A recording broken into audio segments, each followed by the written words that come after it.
Welcome everybody to another episode of the 950 Club Anime Podcast. Jamaal here, and I am here to just talk to you guys for a few minutes about the podcast and things we got moving forward. So, 2023 was a great year for anime, but for the podcast, it was a little rough. And for all of us, Jack, Edwin, and I, we've all experienced our hardships. I don't want to put anybody's personal business out there, but Jack definitely had some hardships earlier in the year. Edwin had his hardships throughout the year. I had mine. I don't mind putting my stuff out there.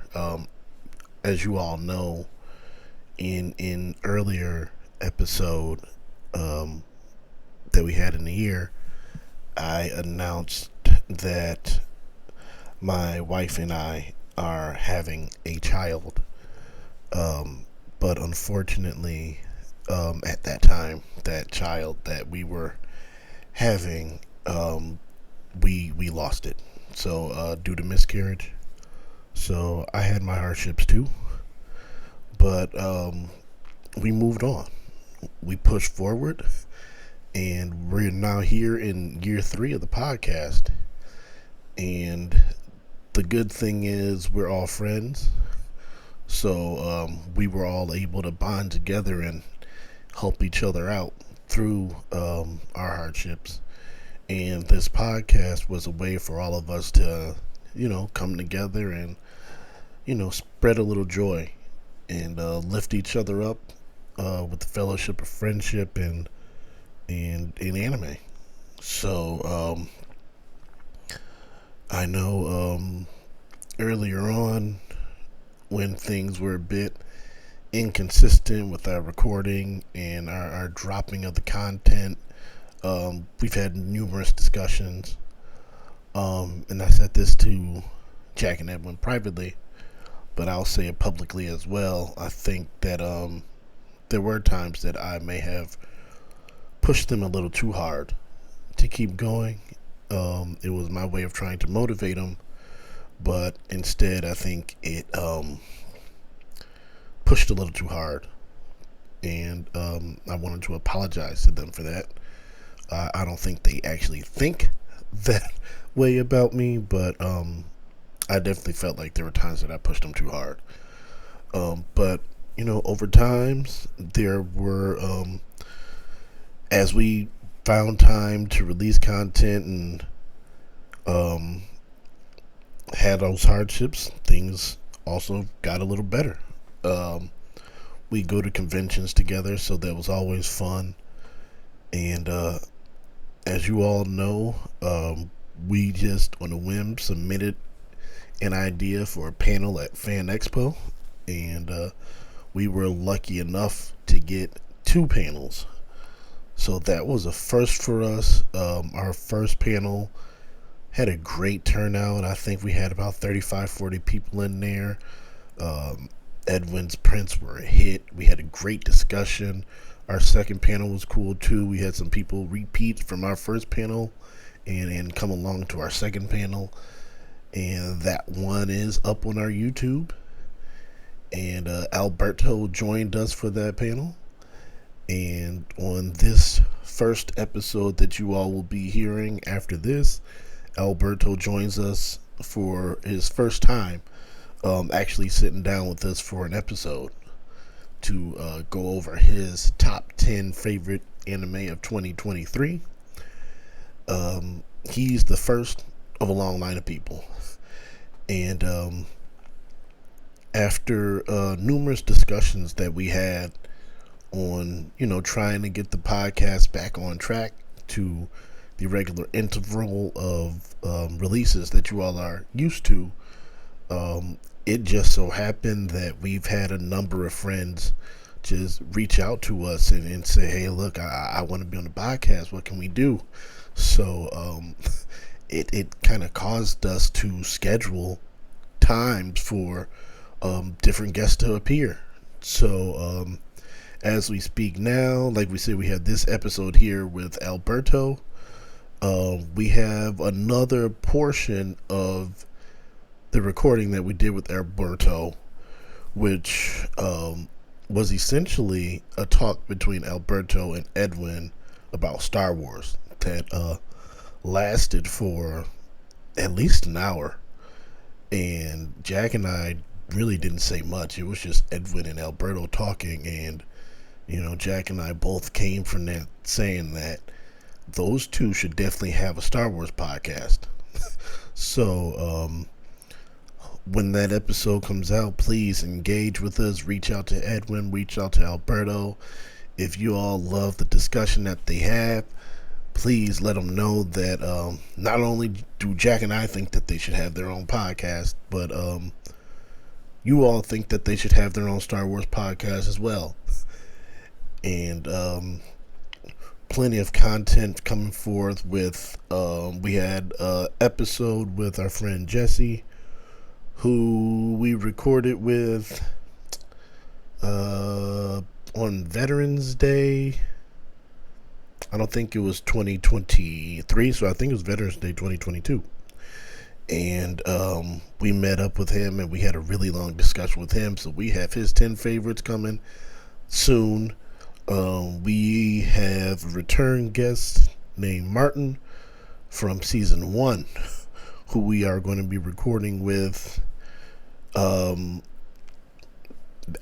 the time you guys hear this, we would have been in the process of recording with Martin. So we have that coming along. Kyle is going to be coming back as well to have a discussion with him, to get his favorites as well.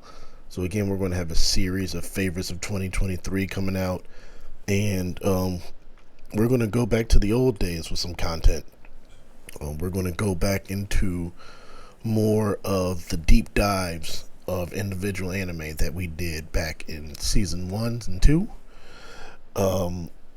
We're really looking forward to being able to highlight some of this incredible anime that we've seen lately, and stuff that we've seen in the past.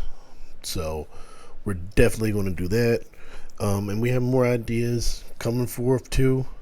We have more plans for panels. So just a lot of fun content coming your way.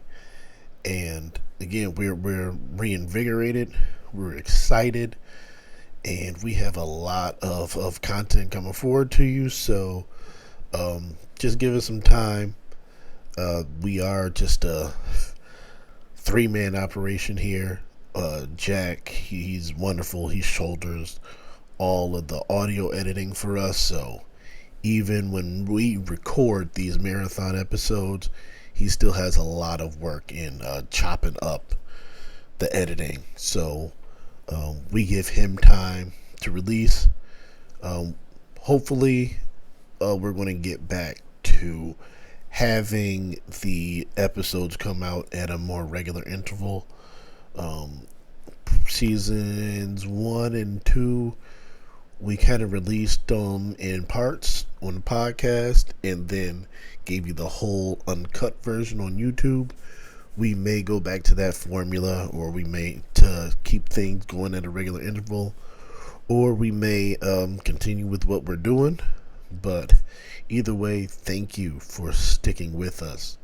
We really appreciate your help and your support. It helps encourage us to move forward. Thank you to all of the guests that have reached out to us and recorded with us. Your passion to speak anime has definitely helped us move forward and given us more ideas for things to do. And thank you to everybody that likes, comments, shares, downloads the podcast. We really appreciate all of you. And this voiceover has gone a much longer time than I expected it to go. But thank you to everybody that listens. Special shout out to our friend Ernie. We're rooting for you, buddy. We love the input that you give us, and we look forward to having you on the podcast soon. But with all that said, I'm going to throw it to what you came here for, and this here is Alberto, Edwin, Jack, and Jamaal's top 10 favorite anime of 2023. Welcome to 2024. Happy New Year, everybody.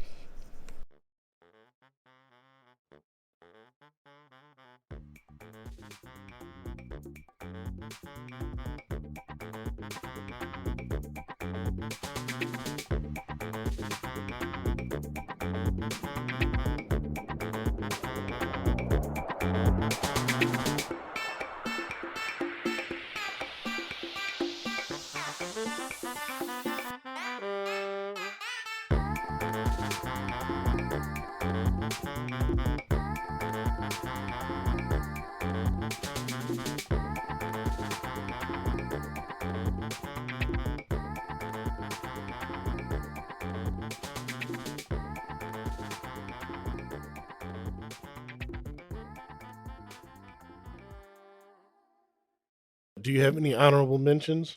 Oh, dude, I think we all have like honorable mentions. How many do you have? Because we could go. If we did honorable mentions, we'd have about 15 honorable mentions apiece. Officially 10. 10 honorable mentions? No, you can't do Jack, 10. no. No, you can't do 10. No. That's what I mean. You can't do 10. You'll be a spoiler. He got like 5 You papers cannot in do there, 10 so- honorable mentions.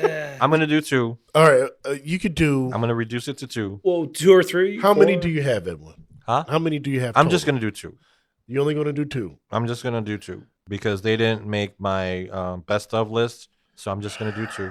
Jack, I'll allow you to do 3. 3. All right. You My cannot God, do Jack. 10. You cannot. That's do your another whole top list, 10. dude. Yeah. You cannot do a secondary top 10. He's trying to cheat. I'm not. But that's the thing. That's why I was worried. You're going to have 20 top 10 like shows. That's what I mean. For that, we all could have done it. I thought you guys were going there. I have 24. You That's might what as I well mean. just list every anime you watched this year. Pretty at that much, point. Jack. Oh, bye. You can't do a top 20. You can do 3. You know what the weird thing about this year is? The only like disappointing show I have, like, that's not even close to my honorable Okay. mentions. You know what? All right. How about we start with most disappointing, I think we're all going to be on the and same then page. we'll go to most disappointings, and then we'll do honorable mentions, and then we'll do 10, 9, 8, 7, 6, 5, 4, 3, 2. Well, I think we all have the most disappointing. I think we all agree We already on actually what our talked Yeah. about it earlier. yeah, our most disappointing is Mushkou Tensei Jobless Reincarnation. Yeah. You know, the erectile dysfunction arc. You know? Yeah, that's, I will which- confess. I Uh-huh. would confess. I like it more than you guys. And Kyle. No. And Kyle. Kyle did like it more too. Look, I liked that season. I understood what he was going through. Like, he's emotionally messed up because Eris left him. Yeah. Like, he fell in love with Eris over his journey, and she left him. but a whole season and she of left it. him for different reason. There didn't need to be a whole season of it. Yeah, And maybe the 2 whole 3 episodes. The whole Sylvie thing could have been wrapped up in like a much shorter amount of time. Yes. I think. And so I think those were the two things. Their single-minded focus on his inability to perform, his inability to see that Sylvie is Sylvie. It's like, come on.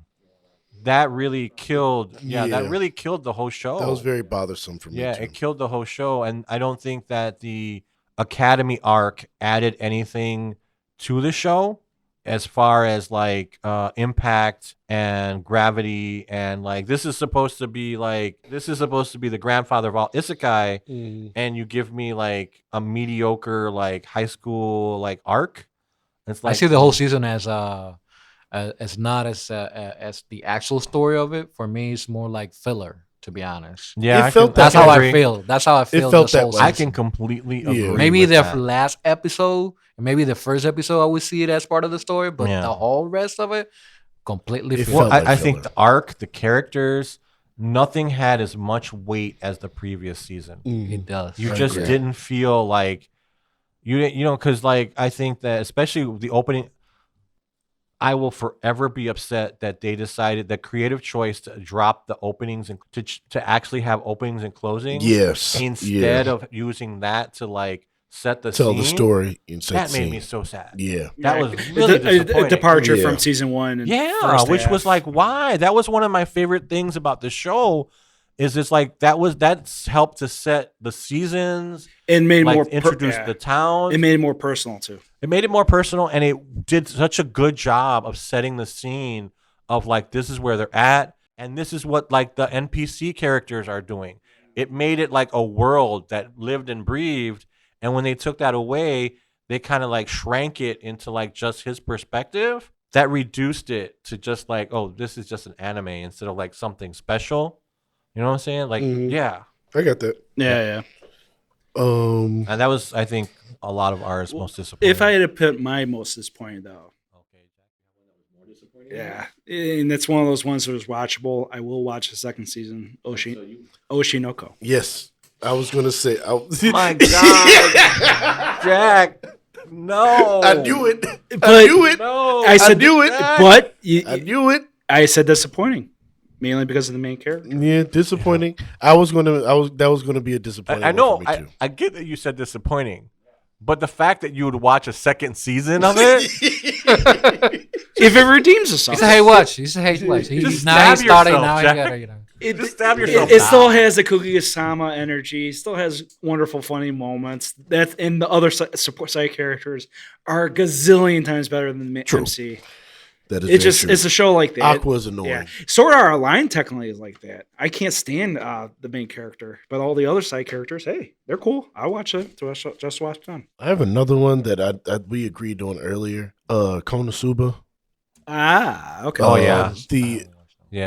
The An Explosion and a the Wonderful- explosion. yeah. Yeah, the Megumin series. We just couldn't. Like, yeah. That was a disappointment for us Yeah, universally. I agree with that. So I Yeah. should not watch it then.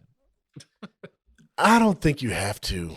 I mean, I like KonoSuba. The show was good. That season of the show didn't do anything for me. It started off very slow. It didn't really understand the character, and by the time it really kind of kicked into, I was already kind of checked out. So that was a disappointment for me because Megumin is a pretty big character. That's one that you see people cosplay at the conventions all the time, and she is a good character in the show, but when they gave her own platform, it just didn't work for me. And I think Edwin started it a bit, and he was disappointed in it What's as well. shoving these shows into like that kind of like Magic School Academy arcs? Mhm. It's like, what are you doing? Almost every other show is like that now. Yeah, Yeah. so why give me that when this isn't like KonoSuba is like, you know, an isekai deconstruction, a satire and a parody of isekai. Why would you just add another genre, force it into another genre? And I'm like, we've been there, we've done that. That was why we like KonoSuba so much, because it was like this tongue-in-cheek humor poking fun at isekai. But to take that away from us, kind of like to show like no. I If didn't you're have an enough. isekai fan, you'll like KonoSuba, and you will want to watch this season, but you'll be disappointed in it. Season 3 is coming out next year at least. So We're getting season 3 next year. official, actual canon season Okay. 3. Yeah. That's good to know. I think that's it for the disappointments. Yeah. And Yeah. it will- It was another strong year. So we'll It's very do. strong, yeah. So we'll do honorables. hmm So you just name your honorable. We won't go one by one. You just name your honorables. Okay. It's a short little spiel too. And yeah, I talked about this one before. I have two mm-hmm. that I really like because I think that they didn't make my top 10, but I think that they're worth watching and that people will be interested in them. The first one is The Reign of the Seven Spellblades. Yes. yeah. I Yes. remember Yeah. you Just mentioning found that. out that one. Yeah. Yeah. You will like it, Alberto. The So Reign. this one's really good Okay. because essentially it's kind of like now this is magical school. Like I just finished Okay. bashing magical school stuff, but this one handles it really well. It gives you like the I like the characters. I like the way they develop the characters. All right. I like what they do with the characters, and I like their twists. And because Alberto hasn't watched it, I can't really go into too much No, detail. go ahead. Do your thing. Or at least okay. give a synopsis. Yeah, So- go ahead, do your thing. Essentially, Harry Potter goes to Hogwarts. Okay. I'm a fan of Harry Potter. Not to learn from the teachers, but to get revenge for the fact that they killed his mother. Ooh, I love that shit. Right? It's just Right? like, imagine if Harry Potter's the Punisher. So essentially, they kill his mom to try to keep him from getting born because there's a prophecy that he's going to kill them. And he so ends he's up doing fulfilling this. the prophecy. Oh, yes, I love that So shit. there you go, man. Yeah, I Reign like of the Seven Spellblades. I really like the first couple episodes. I want to catch up. It's like one of those ones like I want to enjoy it at my own pace. Yeah, So, you know, we'll write that one down, and if you like it enough, we could do a standalone on that. yeah. Yeah. I think it's worth I it. love, one. yeah, and the reason is I love a good revenge story. It's Yeah. like, I do for me, too. it's like it drives me to like. And, get and this one was relatively overlooked. Like I think it's on par with a lot of better shows that are really popular. So yeah, I think so too. I mean, it's a little campy. There's a little cheesiness, but I think that the revenge storyline and the classrooms, whenever they do anything in the classrooms with the teachers, you're like, man, this is crazy. It's like Hogwarts, but like with bomb disposal classes. So it's like, here, these things are gonna blow up and kill you if you don't solve the problem. And they're like, oh crap. Yeah. Like, So they get maimed, they get killed, they disappear. So it's like Hogwarts, but on steroids. okay. Like they will die and they will disappear. And the perfects. So the longer you're at this school, the more chance that you're going to become a boss level monster yourself. So like Percy would be like the basilisk, So it's like you'd have to fight. You wouldn't have to fight Voldemort. You'd have to fight Percy, but Percy's become a basilisk, So it's like that's kind of like Harry Potter, but on steroids mixed with some heroin and crack. So yeah, Okay, that sounds good to me. Yeah, that kind of like something I could get behind. that was a fun watch. It didn't make it into my top 10 because I don't think that the side characters are developed as much as they could be. Okay. And I think that's where the show like kind of lets me down because like the rest of the story elements and the way they handle the classes and the creatures are all very interesting. It's just the side characters are very tropish. It's like, oh, I have the the blonde and then there's the guy. No, it doesn't do enough to develop its side characters to make it a stronger show. If it had, it would have been contender for my top 10. Alrighty. Yeah. And for my honorable, these are like my top 10 is so stacked that these are my top favorites in their selected categories. Jack had a list of 10 honorable mentions, and we're not allowing him to do 10. Nope. So Fair. So how many categories did you have? I'll just mention 3. You had 3. All right. How many categories did you have for your honorables? Well, for starting off, I'll give you one per category. All right. For my all-time an absolute max of 5. No, that's 3. A max of 5, Jack. I got 3. Okay. All right. For this is officially my favorite zombie. And I just want to say, Edwin and I discussed this previously. There's a few titles where if it's not in your top 10, we're throwing you out the window. Well, you'll see. You'll see. We just want you to know that. With this honorable mention, oh man, for my all-time favorite zombie anime, Zom 100. The finale is coming up, and I feel like that would be like crescendo for a top 10. Zom 100 didn't make it into your top 10. Honorable mention. It didn't make it, Jack. See? He's starting already. I just started on it, so I have to agree with him. So Yeah. far, it's Yeah, good, yeah. but it's like... But you don't understand. Jack will hype bomb a show, and so like he hyped about that show? he will hype bomb. Yeah, he was hype bombing the show. Him and Martin were And they were hype-bombing the upset show. because I hadn't finished watching it because I got triggered, and they were like, "Nope, you got to watch it. You got to keep watching it. You got to keep watching it." And then it didn't even make it into his top 10. But it's my all-time. But It's my 11, though. But it's his all-time favorite. It's my all-time favorite but it's zombie not, show. But it's not one of the best. Not his top this 10. year. Nah, come on, man. See, he's starting already. Yep. He's starting already. We gave you credit for like your seasonal catch-ups. We gave you a lot of credit because you did really good this year, and now you're starting the nonsense again. You're doing it again. But this is such a stacked, crazy ass year. I'm not exaggerating. I have to agree with him on that. Yeah. There was a lot. Yeah. Yeah. Because my following one, this is my all-time favorite gaming isekai, Shangri-La Frontier. Oh, no! He's just still going, though. How... No.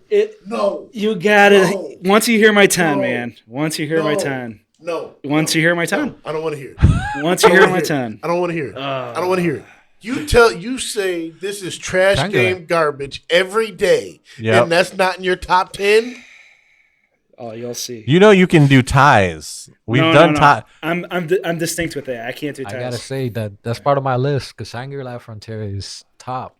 It is, and the way that it's going, if they continue like that, it definitely. And there are 9 episodes, just like Zom, just like Spy Family, you name it. But it's just oh my god! I think Jamaal's having. He did it already. Yep, he did it already. Right out of the gate. Right out of the gate. We said it, and right out of the gate, he said this. Here we are. See what I mean with the top like the honorable mentions? Said this. We said this. We do. I do use one. Look, I'm gonna. We understand. I forgot to take my blood pressure pills. We need that. I need that right now because I'm starting to get ahead. I'm getting. Wait until you hear my top 10. I'm getting my Jack. Giving them PTSD. I'm getting my Jack headache. It's like, oh man, what's your third one, Jack? He came Jack? right out the gate with 2 of them. See what I mean? See what I mean? We knew he was going to do this. If the next one is it? Yeah. Go ahead. This one. You have one last chance, Jack. Well, this one's definitely okay. I can understand because I have to mention it's my favorite OVA of the year. Kaguya-sama, The Kiss That Never Ends. That doesn't count. I don't think that was this year. I think it's last year. Well, it's technically released in theaters this year in February.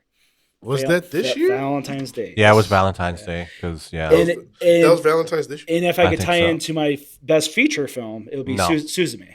Suzume is my favorite. You can't tie into that. Okay. So if that released this year, you can't keep going. No, that's it. All right, you're done, Jack. I got one more. Okay, that's fine. Yeah, that's fine. It had to be. I'm still mad because you talk endlessly about Kaguya-sama. So I'm still mad, but like I did not. Oh, you'll see, and you won't like my 10. You won't like my 10. Yeah, that's why we're stopping you at 3. Yeah, that's why I'm gonna. I said I had to. I only named one, but I'm gonna name my second one because That's fine. Jack's gonna give us all heart attacks. My other one was My Clueless First Friend. Oh. Mm-hmm. It's a slice of life anime. I remember that. That's really well done. My Clueless Best Friend? Mm-hmm. So that's cool. Okay. Yeah, it's about this girl who's essentially been shunned by her entire class. They've decided she dresses a little darkly. She's lost her mother. And so it's like she's dealing with some things, and her classmates have totally decided that she's the one that they're going to pick on. And so like it's relentless. And so this boy comes in, and he's totally oblivious to like what's going on. He doesn't get it. When they say that this girl is cursed, he's like, what? She's got like superpowers. He thinks it's like, for him, it's totally a Chinubio thing. You know, it's like, oh, she's cursed. I want to be cursed. It's like, what do you have powers? Can you kill people with your mind? You know, so they become friends. And at first it's just like this cute little, like you think, oh, this is going to be like really cheesy and like dumb. But then it becomes very touching and very like moving. And then you're just like, it kind of like pulls at your heartstrings to the point where you're like, what is this show doing? Because of his enthusiasm and just like pure like joy at the fact that he has a friend, he's able to pull her out of her like depression. And not only that, but change the dynamic of the entire classroom just by his sheer force of will. Like he's going to bring this girl into her life, you know, that these kids have kind of denied her because she's suffered. And so he's going to pull her out and he's going to bring her into her life, and he's going to bring her into things that she wouldn't have done before. And so like, and it's just because of his sheer enthusiasm. They call it cluelessness, but it's literally his enthusiasm that kind of like changed the dynamic where now she's not only has him as a friend, she has these other people as friends. And so her group continues to grow.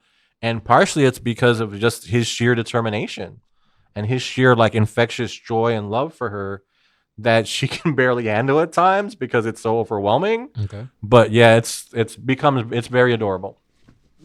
Now Jamaal's turn. Okay. This one doesn't really count as an honorable. I just want to say it. Golden Kamui. Nice. You really like this one. I disqualified it because it started in 2022.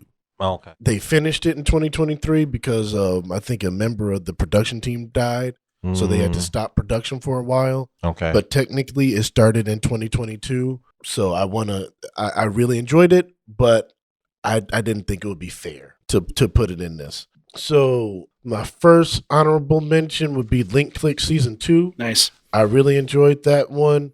That was in my top 10 up until yesterday, wow. where it got replaced. Okay. Demon Slayer did not make my 10. What? It did not make my 10. Mine Why? either. What happened? I really enjoyed it.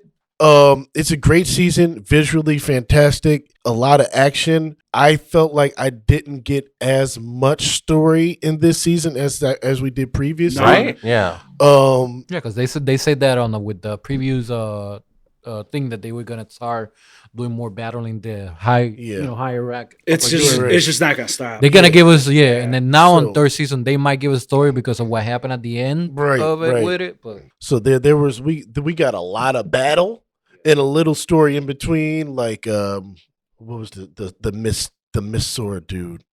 he's kid- gonna be behind the the power. mist The guy, kid the that mist had guy. the brother. The bit mist guy. I can't think of his name. Sure. Right Okay. I know who you're talking about. Yeah. Yeah. The blue But guy. the- Blue The guy. mist guy. Yeah. The twin guy. Yeah, he was good. So we got a little of his story, but it was and the battles were incredible. Yeah. I don't want to take away from it. No. It's just that I didn't get as much story. It was all battle. And it's not that if I were doing a best show, it would probably be on my list of best. But for favorites, I left room for other things. And then my last one would be Hell's Paradise. Hell's Paradise I did started that Hell's one, but I kinda Paradise like did stopped. not make the cut for me. I really enjoyed it. This was one that was on the cusp. Yeah. I had it. It was very close to my 10 the whole time. When I first started coming up with my list, it was there. And then as I really sat down and pared down to it, it didn't quite make the cut. But it's a very, very strong show. And if it's not on Jack's 10, he's going out the window. Oh, you. Yeah. But That's the only guarantee I have so far. but like I'm telling you, you would hear the glass crashing if it wasn't on Jack's 10. Similar Stone Cold. But that was a show that just barely missed it too. Alberto, you have any honorable mentions? Yes, I do. All right. Actually.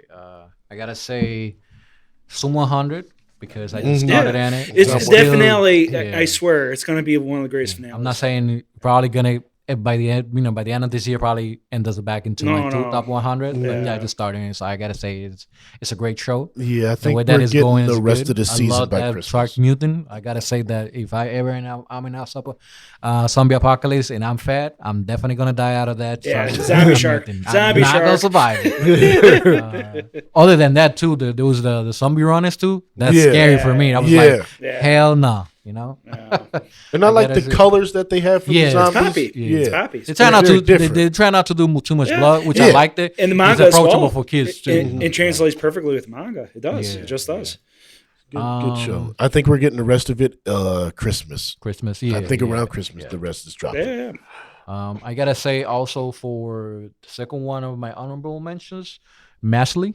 Okay, yeah. Magic Okay. and Yeah, Muscles. Edwin caught up with that show. Mashal. Yeah. Yeah, so I liked it. I like even the animation. I like how the way they draw it. It's different. It's not the usual drawing when it comes to anime. So I You would definitely do like the Seven Blades one then. Yeah. Okay, yeah. So I gotta get on that one too. So and I gotta say right now, Record of Ragnarok. It's on Netflix. I don't know if you guys have seen I've it. heard of that one. Ragnarok? Yeah. Yes, It's I know what very you're talking about. battle junky. It's very. There's no more story other than the gods have battle every 1,000 years.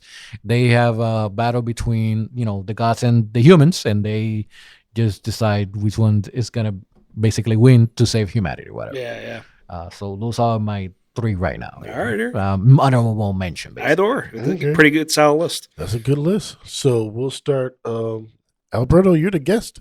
So we'll start with your number 10. I as which well. is work this way? Okay, so for my 10, I would say I will have to mention right now here. I got this one, which is the one that you were talking about, the magic one. I gotta put it on my 10. I knew I saw. I actually, saw the whole thing season and everything, but I forgot about it. It is. I have it here in the Crunchyroll. Let me just. It's isekai. It's the reincarnation of the strongest exorcist in another world.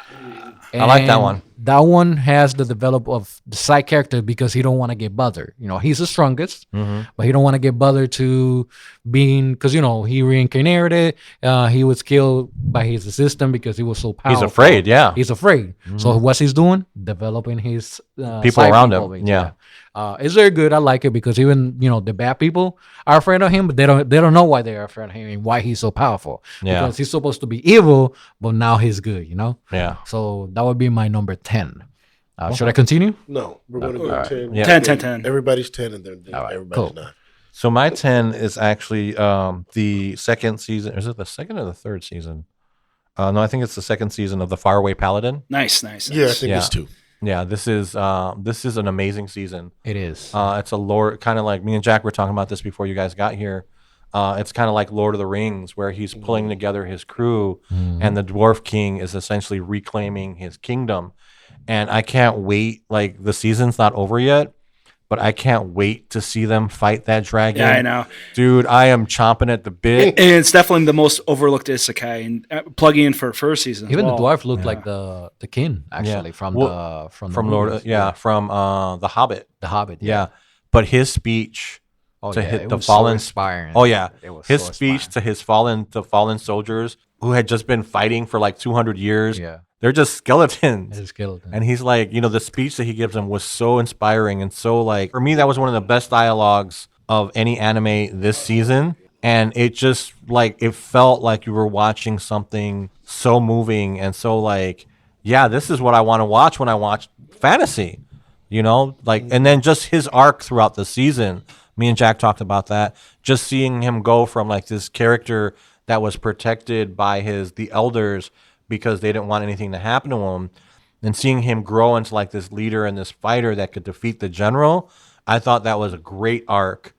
That for like Not only that, for but you this get show. so many things out of that whole interaction, that whole like 5 to 10 minutes. You get loyalty, you get sheer will, like you were talking about earlier. You get Audacity. You get motivation. Well, he said he's like a when promise. they fight, they don't care whether they die or not. They're ready. Once Then they their soul enter is on battle, fire. yes, their soul is on fire. That's right. Once they enter battle, they're ready to die. It's like that's it. This is to the death. And so yeah, just that by itself, and then all the other things that they added, whether it be the elf village or William deciding like, I have to do this. I can't run. He's like, he could run. Like he could run and let that be wiped out and come back another day stronger. But he's like, no, I can't run from this now. It speaks to who I am. And if I die, I die because that's the will of my goddess. And so I thought that was like another thing where you're seeing something that you don't normally see on shows. Yeah. Like Emotion. that shows, yeah, that emotion, that dedication. Yeah. So that's why this is in my top 10. Who, man? Jack. You ready, guys? Yep. My number 10 is Jujutsu Kaisen Season 2. A top favorite for many anime fans in 2023, Jujutsu Kaisen. Even now, I'm getting. Hear me out. You're 10? These are my favorites. These are my favorites. Yep. Now, See, now you're killing Alberto. these are favorites. What's going on? I have to continue on. There's no way I wanted to wait. Like, this is the only show where I had to binge. So all the emotional stakes, like, they still haven't resonated. And we're recording just after that one episode. I won't spoil. I'll just leave it there because everyone knows what happened in that episode. They die. All right. Everybody dies in this season. There's no we all know this. I know, but still, it's one of those things where I'm still like processing it because I Yeah. had to watch 7 episodes in a row, 7 episodes in a row again. Even with the hidden inventory, I had to binge that one too. But overall, it's amazing. It's just a show that there's a billion scenarios after each episode, and it's exhilarating. It's wonderful. I do agree that it has been everything all at the same Yeah, time. it's like Could be a little bit it's overloading. literally your Christmas dinner and your Thanksgiving dinner in the same Just place. watching people die, like, no, Yeah. But my you're- emotions. Oh, you're eating and chewing away. Yeah. But one little comment I like to mention, because I know everyone else will put their 5 cents on it. The art. I really like the art. And there's here and there flack with the Thunderclap episodes. I actually like those episodes because they brought me back to Fooly Cooley, a Samurai Champloo, the stylistic choices there. And Mappa, they are the MVPs of 2023, at least the animation crew, because they had to go on every gear imaginable to do the ocean arc. Shout out to them. The bathroom fight. Not to the company, but to the actual animal. Yeah, The right. actual animals, yes. Company, Shout you gotta do out better. to them. We hope that they treat their animators better. Yeah. But you all have done an amazing job with the show. And this is a show that's going to be number 1. Don't get me wrong. It's just I'm still processing it. How That's awesome fine. it is. That's fine. Yeah. No. Okay.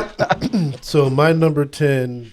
This is my number 10 because it was a shocking one for me. I wasn't expecting to enjoy this at all. It was something that was recommended to me by our friend Simon.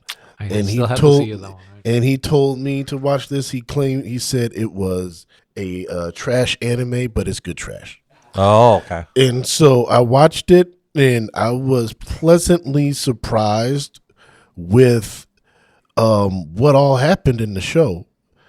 To the point where I'm like, you know what? I could sneak this in at number 10. Reborn as a vending machine. I now wander the dungeon. I knew that he was going to Really? Yeah. You liked it that much? I was probably the funny I was remarks, pleasantly surprised. Okay. That's a safe spot. That's a safe spot for a 10. I give you that. It's a safe spot for a 10. It is. It's more there for the surprise factor because I was expecting nothing. Yeah. And it delivered more than I expected. So how far did you get? Because I watched the finished first 3 episodes. I saw up to 4 or 5. I just couldn't it didn't sell me. I liked it more by the 4th or 5th episode, to be honest. Well, that's thought it was some anime, yeah. I like the creative. I like how creative they got it because they know the limitations that they have. Yeah, it's a vending machine. It's a vending machine. Yeah. But he's able to. They're playing with what the idea of a vending machine is. Yeah. So it's basically like anything that you input money in, and then he can become. So there's times where there's a big monster coming, and they're like, "Oh no, what are we gonna do?" And he's like, "Hold on," and he turns into like a power washer. Yeah. And so he's able to do that because it's a vending machine. And then there's times where he could be a soda machine. There's times when it's like, okay, they're hungry. They need something more filling. Let me give them ramen. Yeah. And I like, because in Japan, this really is a big thing. They have all these different types of vending machines. So it's not like everything they can basically. It's not like what we buy think of a everything vending machine here. No, not at They all. have all sorts of different vending machines out there. Well, you know that this writer was obsessed with vending machines. He was very obsessed with like vending this is his fascination. Yes. And Yes. the one thing I will say is that while I couldn't get to anything else, I did like his upgrade system. Yeah. I like the fact that he still had like an isekai upgrade system. Right. Where any money that they spend, he could spend it on upgrading himself. That I liked. I liked that aspect of it. Yeah. Well, you're thinking of the communication part. Like, he can't really directly communicate with people. That's the only thing I'm like, okay. He can't, but they figure out The language. What he's the saying. language. Yeah. Yeah. So if It's he clever. It's says, just one of those shows that is so absurd that he has to be funny, Yeah. and then you get surprised, like he said. Yeah. It's like I was you end up pleasantly having a good time. surprised. It's one of those things. Exactly. I ended up having. I started watching this, and I'm like, I'm gonna kill Simon for that. And then I kept watching, and I'm like, this is kind of creative. It was kind of at that like Kuma Kuma Kuma Bear level. Yeah. Where it's like, I know the stakes aren't going to be very high for him, but his ability to adapt and help out everybody else with the different type of vending machines that he could become was very interesting to me. Like, again, this would not be anywhere close to a best 10 for me, but as a favorite, as a surprise, it is there. Good, yeah. Cool. Alberto now with Alberto, number you're 9. number 9. Number 9, I gotta go back to what you mentioned, Faraway Paladin season Nice, 9. nice. Man. It just for me is very rare nowadays to see a show where the main lead itself, he's still devotee, he has devotion. It's not like he wanted to do get better just because of himself or because he have a tragic history. No, this guy just literally was born. We don't know that back history yet. And then he get raised by these three basically monsters. Where The undead, he fell yeah. in love and right. And then he just goes because they're undead. You might think that he goes and devote himself to the god of the dead, right? No, he goes and devote himself to the god of light, and everything he does is just to please her. But not only that, even his god, knowing that he's gonna die in this season, he said, "I still gotta do it because of the promise I made you." So, like I said, devotion, loyalty, a bunch of a sense of justice, a sense of just not only developing himself but developing his people around him, how he actually prepared the king for him as well. Yeah. How he has been with the elf for all this time, with the guy who is a solo's basically general rank type level person. I think of him as like Aragon. Yeah, like an Aragon type person. But Strider. if you actually compare it to Lord of the Rings too, it's like, man, it's so beautifully crafted. The animation, the battles, the way that they make you feel with all these speeches, it's like, this is a great show. So I had to put it on my top 9 because it so far hasn't ended yet, and it's like I said, I'm really looking forward to we that want dragon. that fight. Yeah, I know. To that It's gonna battle. be And good. we like I really, even if he doesn't win, it's like at least the dragon decided like, hey, okay, I'm gonna get you back and something like that, Well, just the fact that like because it's so balanced, he's OP, but he's not OP to the level where this is gonna be an easy fight. Correct, yeah. Like that not everybody's gonna make it out of this fight. If they do, they're gonna be like really scarred. But this is a fight that meets them where they're at. It's a fight where it's like, man, I don't know what's going to happen. And I love those fights because it's like so many of these isekai, like exactly what's going to happen. Yeah. They're just gonna blow a hole through this thing and it's going to be dead. But this thing is going to be a problem and you don't know what's going to happen. And I love that uncertainty, especially with characters that I care about. I don't know what's going to happen. And that's why I want to see this fight. Not only that, but I don't know if you saw that last episode where the dwarf itself, he was so worried about the dwarf dying because now he has to take care of him as being his second in command, third in command, but now he's a king too. So he has a lineage to protect. And when he said, "Oh, don't worry about it, I'm gonna take care of this boss right now," and when he saw him fighting, it's like, and then he remembered, when they go to battle, they're not afraid. They put his soul in fire, and he saw his protege fighting like that. And it's like, okay, we might have a chance, and that gave me hope too. And it's like, okay, cool. I'm because really they looking were forward to that. surrounded. Yeah, they were surrounded. Yeah, it was so- like, what's gonna happen? Yeah, so it gave me a hope, and I in my top favorites, that's my number. Oh yeah, it's a good guarantee one. So basically, when we do the Faraway Paladin episode, he's going to have to be here. Yeah, And you would I like think he's gonna want to be yeah. here. And you would we would must like it too, definitely. Jamaal. It's a good show. So my number 9 is one that was earlier in the year. It was The Magical Revolution of the Reincarnated Princess and the Genius Young Lady. And that's sad how You did overlooked that mention one that one. is. Yeah. because of the timing. It's just like if it were to be debuted in fall, I think it would have had like a I think it would have gotten more attention. Yeah. I Summer, love too. this one because it's Nah. I mean, we just have so many heavy hitters. I know. Yeah. It's just one of those We ones. have so many heavy hitters. That one's Yeah. just like a And weird and science you're experiment. not even considering the heavy hitters that we didn't watch. No. yeah. So, like, there was really no good time for one of these smaller things to It's come true. No. this year. I give you that. Yeah. I give you think that. maybe spring was about the only time that you can maybe It was sneak in quieter. there. Yeah. But you still had Demon Slayer. You Yeah, still had Hell's yeah, Paradise. yeah. You still. There was a lot of competition that they had to go up against. Yeah. Yeah. So a lot of them got lost in the shuffle. Like what my honorable mention, Clueless First Friend. Yeah. Yeah. It's like I had to like go through. I was going through like, oh yeah, that was this year. Yeah. But you would have forgotten because of all the other shows. Exactly.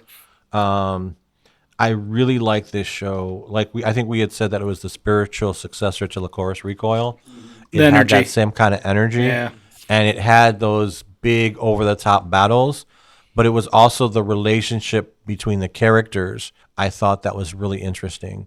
Whether it be her brother, or her friend, or stealing this woman, essentially stealing this woman from her brother. I thought that the intrigue, I thought there were parts, the animation was amazing, the music was amazing, the story was amazing. I think there were certain things that weren't handled as well as they could have been, and I think that's why it's in my number 9 spot instead of higher. But I think if you want a fantasy show that like promotes relationships without having these kind of like the entire focus being on relationships, I think that this is a really good one. Just for the Look at what you did to him, Jack. Jack broke me with Oshinoko. Yeah. No, I really enjoyed this one, and I liked the relationships between anybody. I liked the magic system that they had. It was just so really well done for a fantasy, whether it be an isekai or fantasy, because she was OP, but the way it came across is like everybody's like, we need to be afraid of her. She needs to be put away. We can't deal with her. And then when you find out that she did this to herself so that her brother could have like his chance to shine and be the king, because she really didn't want it. And you discover that it's that fact that she tossed it away that made her brother totally insane and drove him on his journey to become the villain. And so it was things like that where it's like the relationship between her and her brother, her and his fiance. It was all of those things that came together to make it like, this is totally different than like other isekai. Yeah. Jack. My number 9 is Otaku Elf. No, it is not. I got 8, I got 7, I got 6, I got 5, 4 feet through 1, and you'll just find out. Sure enough. I'm gonna come off the top rope. Oh, you're gonna be like Macho Man. Oh my god. Number 9. You know what? This should be surprising to us, Edwin. This should be surprising to us. He got us. He trolled us. He did. He trolled us. The whole list. He trolled us. The whole list is going to be nothing but Jack trolling us. He trolled us. He gave us false hope. He did. He gave us false hope did. because he made it number 1 for his season. Yep. In number 9. He hyped bombed this show so much. He loves this show. Look at how he's dancing. He loves this show. He hearts this show, but it's number 9. To plug into the show, it's about this shrine deity named Elda, who happens to be living in Tokyo since for over 400 years.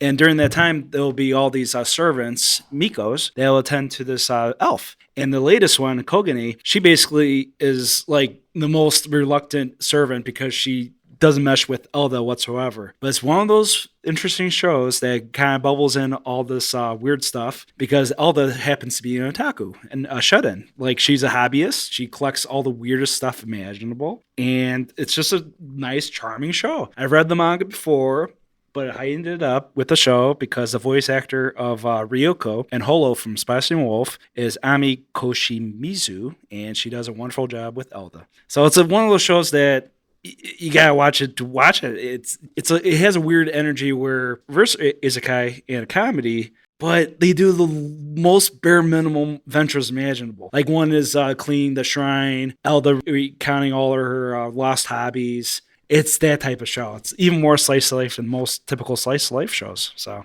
well, a lot of it has to do with her anxiety. Yeah. And I thought that was really adorable. Good call, yeah. Because some kid had told her she has big ears. So she locked herself away for 30 years because of that. And then she like meets the person again and they're like, "Oh, you got such wonderful ears." She's like, "Ah," and it's like, okay, you just put yourself in exile for this for no reason. And it's like, yeah. And then she like collects a bunch of geeky dorky stuff. Max, so yeah. She's literally just the shut-in, and like it's really cute. It's funny. And I can't believe that it's lower on Jack's list because he's in love with blonde elves. I mean, this is essentially his Zelda. Yeah, this is his Zelda. This is his shut-in otaku Zelda, and it's number 9.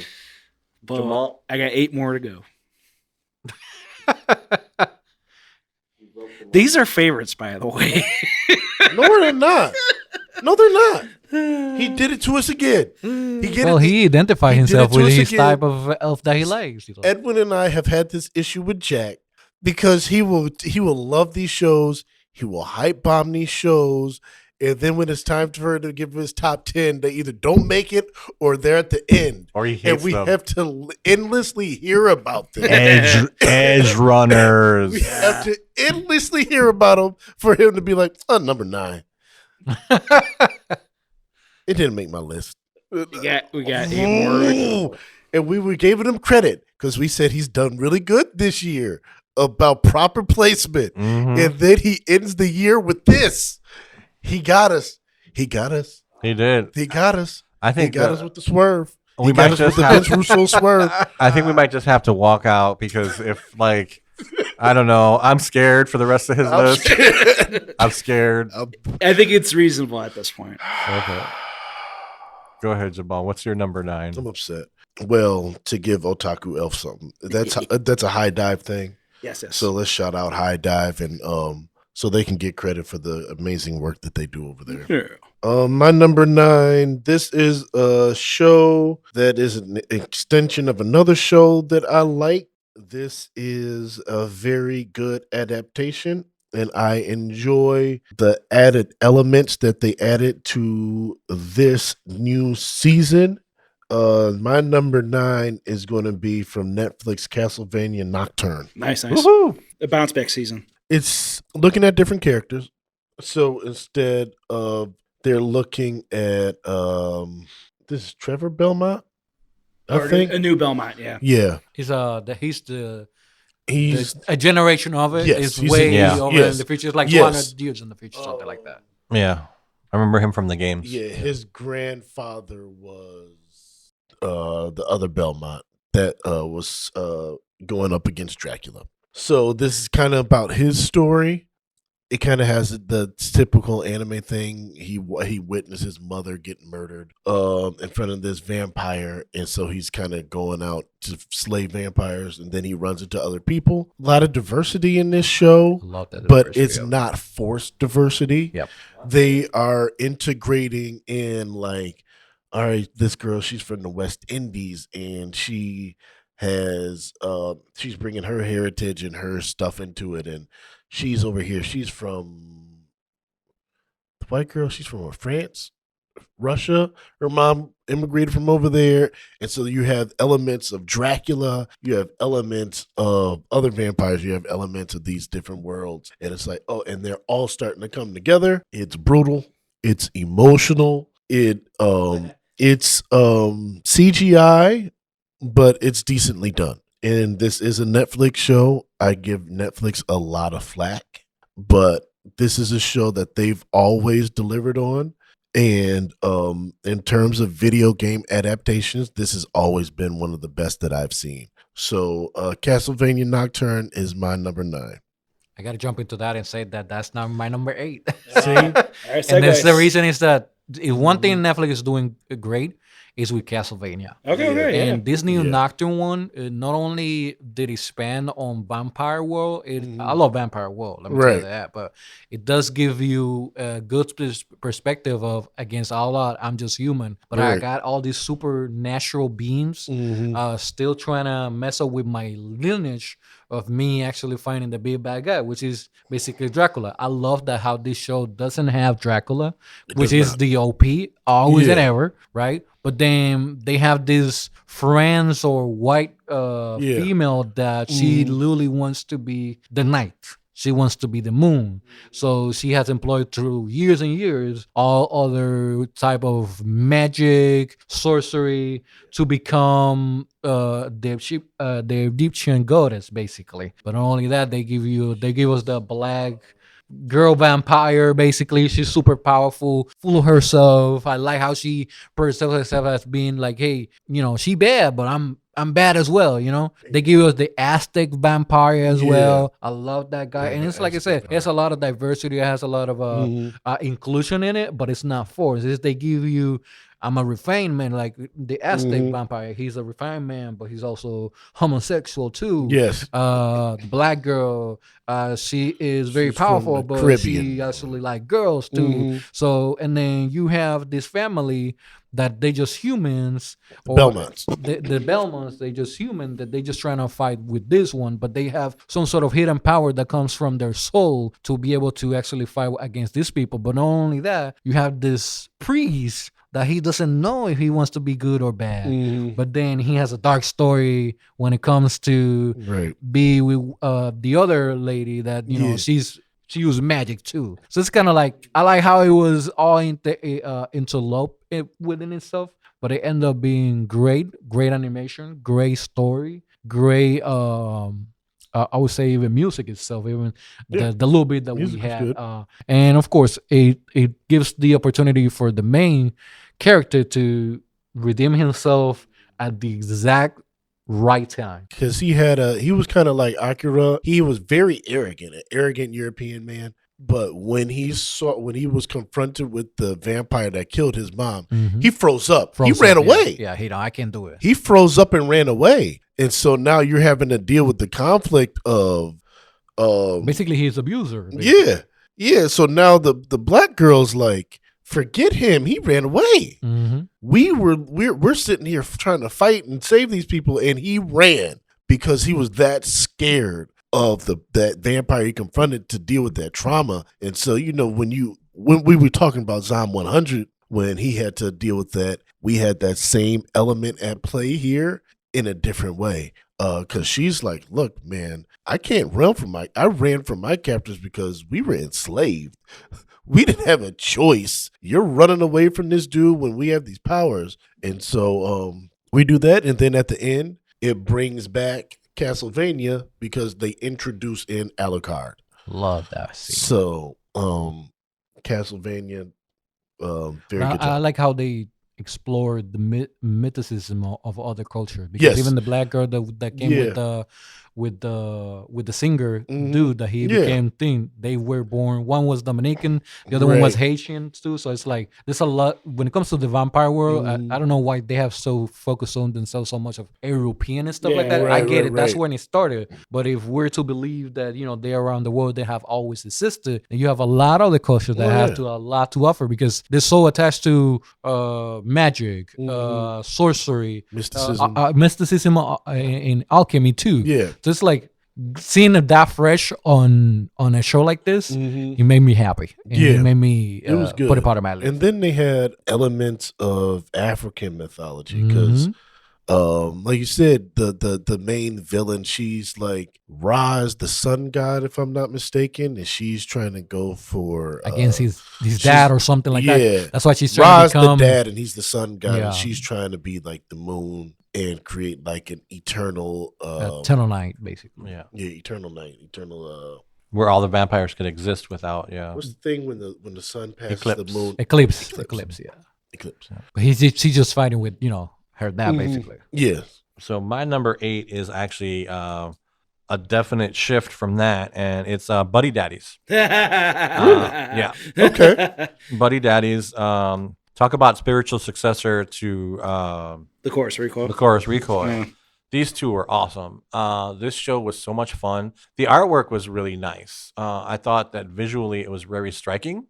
I wasn't ready for that. I wasn't ready for the fact that it's so well, the action sequences are so well done. That first one is like almost Die Hard. But the humor of it, the odd couple nature of these two was a lot of fun to watch too. And seeing them having to deal with like, okay, we have to be assassins, but we have to take care of this little girl too. And just seeing them kind of have to mature and decide that this is something that they're going to do. This is something that they're going to take on. They're going to take on this little girl, and they're going to raise this little girl because her mom is shit. And it's like, you know, her parents are just like, no. Yeah. And so, Kazuki, he's just like, no, I'm going to do this. I'm going to raise this little girl. His buddy Ray, seeing him decide, like when they're in the park and the police, like she's lost and the police are coming, he's like, oh man. He's like, I'm going to walk away. And so he's walking away from her. Okay. And in that moment, he realizes, wait, no, like I'm her dad. I am her dad. Like she's mine. I'm her guardian. I have to be responsible for her. And so he goes and he's like, oh no, she's with me. And so watching them go from being like this hapless odd couple pair of assassins into like deciding to actually be parents to her, I thought that was amazing. But I thought it's also really funny. Like them interacting with like the daycare. That's literally 50% of the show. Yeah. The gags. It's really, really funny. Yeah. They buy her so much fancy shit that the other kids are like, we don't want anything to do with her because like, you're like, we don't want to touch her because we don't want to get her clothes dirty. And they have to realize, we messed up. Yeah. And so he did all that because he grew up poor. Yeah. So he's like, I don't want her to go through what I went through. So he's like, let's get all this expensive stuff.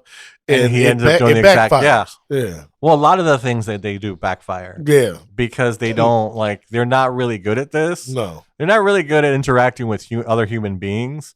But that's what makes it. That's what makes part of the humor. Absolutely. Yeah, that's what makes part of the show, and yeah, that's why it was in my top 10 and my number 8. It's also in my top 10. And I think this is something that a lot of people will like, and that's easy to get into. I don't think this is a show that like.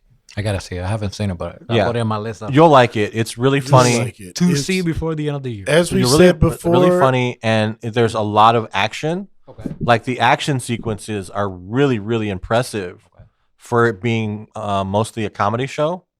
And Jamaal, you want to say it's something? like we said before. If you like Spy Family, you'll like this. Yeah. Like you said, it's Spy Family meets Licor's Recoil. Yeah. But as we said previously when we discussed it, I think in one of the seasonal things, it pays a lot of homage to a lot of Hollywood action films. Yeah. So the same as Licor's Recoil. Yeah. So I know you made a big point of saying that previously. To the diehards and that sort of stuff, it falls right in line with that. So anybody that's like, that Spy Family fixed and you need a little more action to it, Buddy, that is for you. It's more modern and it's a more realistic take on like the action genre, infused with more humor, I think. Yeah, and balanced well. Very well. Very well. Very well. Very well written and very well plotted. Right. Jack, your number 8. My number 8 is Demon Slayer Sword Art or some Swordsmith Village. Quick plug. Basically, is a refreshing season, and the ending, it's wonderful. It's definitely like, you get the love a little bit this year, Demon Slayer, and it's not better than Mugen Train. It's not better than Entertainment District. It's not even better than the first season, but it's refreshing in a weird way because the baddies are bad. The demons in the I'm with you on that. I do appreciate that. Yeah. Yes. The demons in Entertainment District is astounding with what they went through with their swerve, but these are grade A dick demons. You got the Jar Demon, who's fuck that guy. Well, we're getting into the top tier, like Alberto said, we're getting into the top upper echelon. Evil incarnate. Yeah, and these guys you don't really have to have powerful. Yeah. You cannot be telling me, this is a top 10. I've been living for it forever. And then comes this guy who doesn't know anything and kills in one sweep. No. Not only that, there's no redemptive qualities. Right. Correct. Even the pathetic one. Yeah, with all the other ones, you can see how they've been used and abused by society. Mm-hmm. And so that's why when they were granted power, they're like, we're going to use this and we're going to abuse it. With these other guys, it's like, this is just like, I mean, he still had his fear, but it had become so warped over time that he was like a bunch of different, like, different emotions. Yeah. And these are like, that was insane. So that was they did something with this season, and it said a lot. I think to your point, I think there's a reason why Inosuke and Zenitsu wasn't in it. They wouldn't have fit. No. They wouldn't have fit the stakes that was here. It would have been similar. You needed to have Tanjiro since he's the main guy. You needed him and Nezuko. You needed to see them level to a different level, scale up. Yeah. And you needed to have those two Hashira there. Yeah. You had to have, because like Alberto said, you had multiple upper 10s. Who would not love to see Mitsuri? Right. Yeah. we had to have my Yeah. love. Yeah, This was not. that's a waifu 101. Hey. No. multiple yeah. upper. With those two- they had to bring Those two are the heat. comic relief. Yeah, I mean, they became more in the entertainment district arc. yeah. Like they raised their level, but they're mainly the comic relief. And this one was not. They didn't have time for that. No, They did not have time this for it that felt at like all. a really fast season. Yeah, it did. Like they blew through those episodes. Yeah. And it was never like. I almost felt a certain level of anxiety watching this season because I'm like they're like boom, boom, boom, boom, boom, boom, boom. Like you didn't know Until- if it was gonna end that way. That's Yeah, that episode. Exactly. What was going on? But it was the good. ending was paid it very off at the action-packed. end. Yeah. Well, Like the we said, ending, all gas, no brakes. right? Yep, all gas. Oh, this season was all gas. Even And then the finally, ending. when it hits the brakes, it's like, bam! Right. I was like, not Nesco, no. Oh man! I'm like, no. But then when like it hits and you realize that she's the key to his Yeah. like immortality, you're just like, damn. Now I got it complicated. You fuckers. Because yeah. now you're in love with They got Nezuko. you. Now They you're in got love you. with Nezuko. Oh. Now she became human again in a certain type of way. So she probably gonna get her speech back as she did at the end of it. So now you're gonna probably fall in love way more. Well, you're already, and they're yeah. gonna kill her. Yeah. Most It's the best show with Look, cliffhangers, They too. better. Look, I man. know. I'm They- telling you they right will- now. they will I'm break telling you, they Edwin most if likely will kill kill her. I'm gonna be super sad, but it most likely happen. Look, if they do, I'm gonna have to hunt down the people that I know, made right? that show and beat them with this thing because it's like, don't do this to me. Don't do this to me. But I agree with Jack too. It was weaker in a sense than the other seasons because it was all Story wise, Yeah, it was all gas, no All brakes. gas. And so you didn't have those pauses or those moments of reflection or humor to like bring down the tension. And it was just like, and you're like, this is really good, but this isn't what I'm used to. This isn't what Right. Demon Slayer usually brings me. It didn't balance it as much. Right. It almost felt like They do give us some hints about to what they want to Yes. like make the story later Yeah. because of the sword, because of The his way- history, The upper demons. because the fire breathing technique that he has Mhm. now with her Nezuko, because why Nezuko is special technically, and I do believe it's because of his fire breathing technique that has through his family. their lineage. Correct. And then Yeah. now because they had the number top one, it looks like his pa back then and stuff like that. So it has a lot of mystery around it. Well, there's got to be something to it because her blood flames up, and that like powers his sword too. Yeah. So there's definitely something to that. All right. So my number 8. This was a late addition to my 10. This is the binge. This is something that I binged on Thursday. Wow. And I watched the last episode or two on Friday, and I enjoyed it enough to where I had to knock out my number 8 and replace this with it. Wow. I've always enjoyed these types of shows, and so when I got around to it and actually watched it, I said, it has a different take on the genre. So I was very impressed with it. The Apothecary Diaries. Yay. Very good show. It's an amazing show. It's a very good show. Yeah. It's something that like I can see Jack getting into because of the music. That opening and closing. Oh my Yeah. God. The score in between. is And the phenomenal. score in between is good too. And it's like it's one of those mysterious illness things. Like, all right, this person has a mysterious disease. We got to solve it. Forensics. So she's like a apothecary. So she's like a expert in poisons. And so, but she lives in this small town, and she ends up getting kidnapped and taken into like the kingdom palace or whatever. And so she's just kind of working as a servant girl, and somebody ends up falling sick. And she's like, well, I could kind of fix this. She leaves a note on like a band. The emperor has a bunch of concubines that he tries to get pregnant. So there's his two main ones. They're both having kids at the same time. And they both get sick. One dies, one stays alive. The one that stayed alive is because they saw this note that the girl wrote, but she didn't want them to know that she knew this stuff because she's like, I just want to serve my 2 years and leave. But they found out about it, and there's just a lot of really good aspects about this show that will keep you interested. Like I said, every episode you're going to have the case and she's going to solve it. But then there's a story in the background of the show as well, which is just as interesting. And it's going to play out in the future. So you got the intrigue of the court intrigue. The court intrigue, what's going on there. There's political intrigue. You have this society where women are just subjected to the men. They are beneath men. You are nobody. The man is everything. And even the men are subjugated by the emperor. Yeah. Absolutely. Because these are all eunuchs. Yeah. They're, yes, all the men are eunuchs that are there, and the women are all concubines. The emperor's playground. Mm-hmm. And so, I mean, and you have the conflict between concubines that's trying to be the head lady to, get elevated up to queen or whatever, I guess. So it's a very good show. She's very understated. Her interactions with what's his name? Blue hair dude. Jinchi. Jinchi, yes. Jinchi. Yes. They're hilarious together. Yes. Oh yeah. They're hilarious together. Yeah. She hates that dude so much. Yeah. She But they parry off each other. It's one of those romances. But you can tell that they're both kind of figuring each other out. Yeah. Well, they're both really intelligent. Yeah. And they're both witty.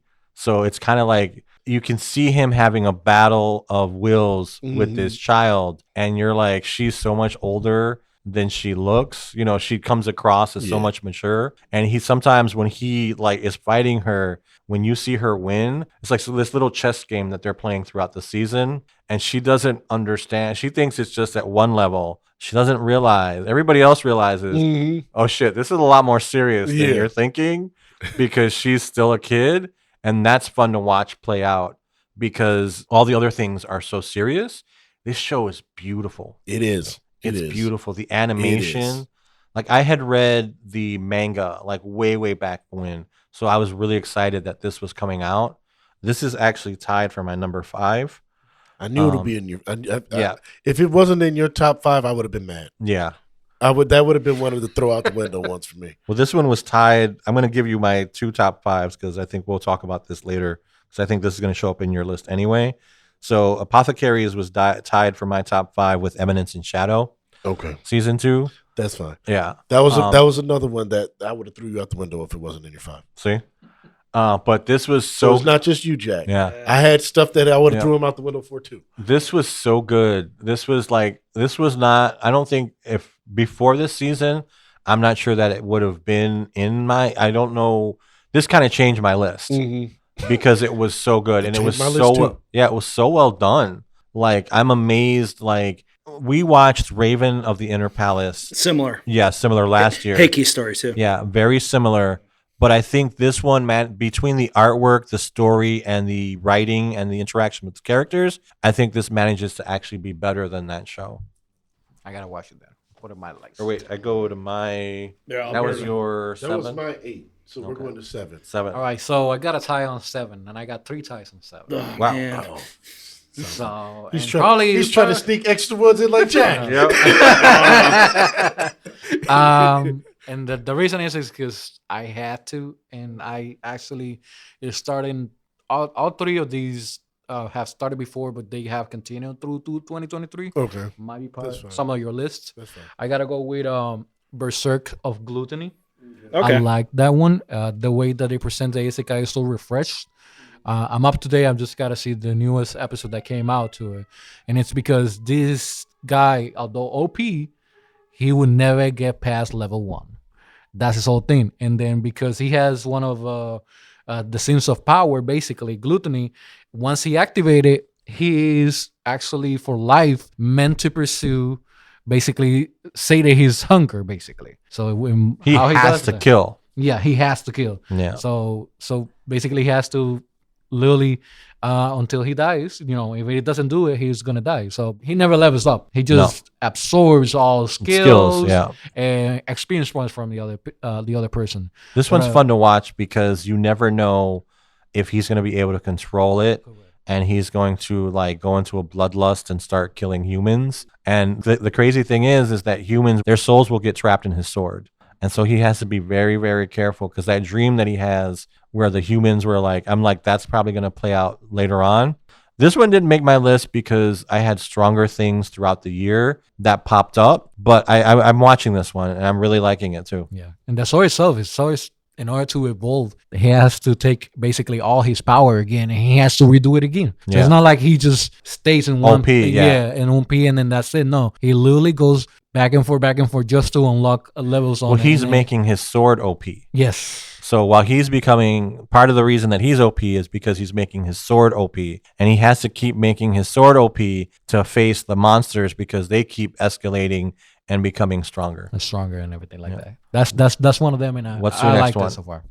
I would say I gotta mention here Shangri-La Frontier. Nice. Okay. Yes, because I haven't actually lasted, but it so far is going good. I love games like that. I recently got into, like I mentioned earlier before we started, Baldur's Gate 3. So I like that dungeon thing. I might get into Diablo 4 later, maybe. I don't know, not yet.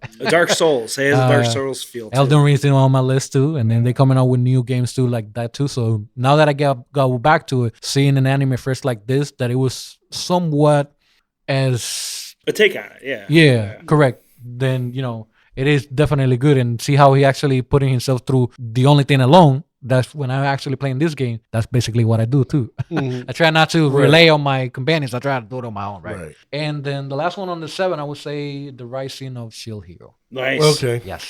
It didn't make my Started top 10. slow. It didn't make my top 10. It's my favorite isekai. Yeah. No, it's cool. I don't understand why not make your own. This season might This not make season, your own thing. It's because it's a little bit slow. But so far, he has picked up a little bit. Now, I think that they actually doing too much, giving him all these wives, and these slaves.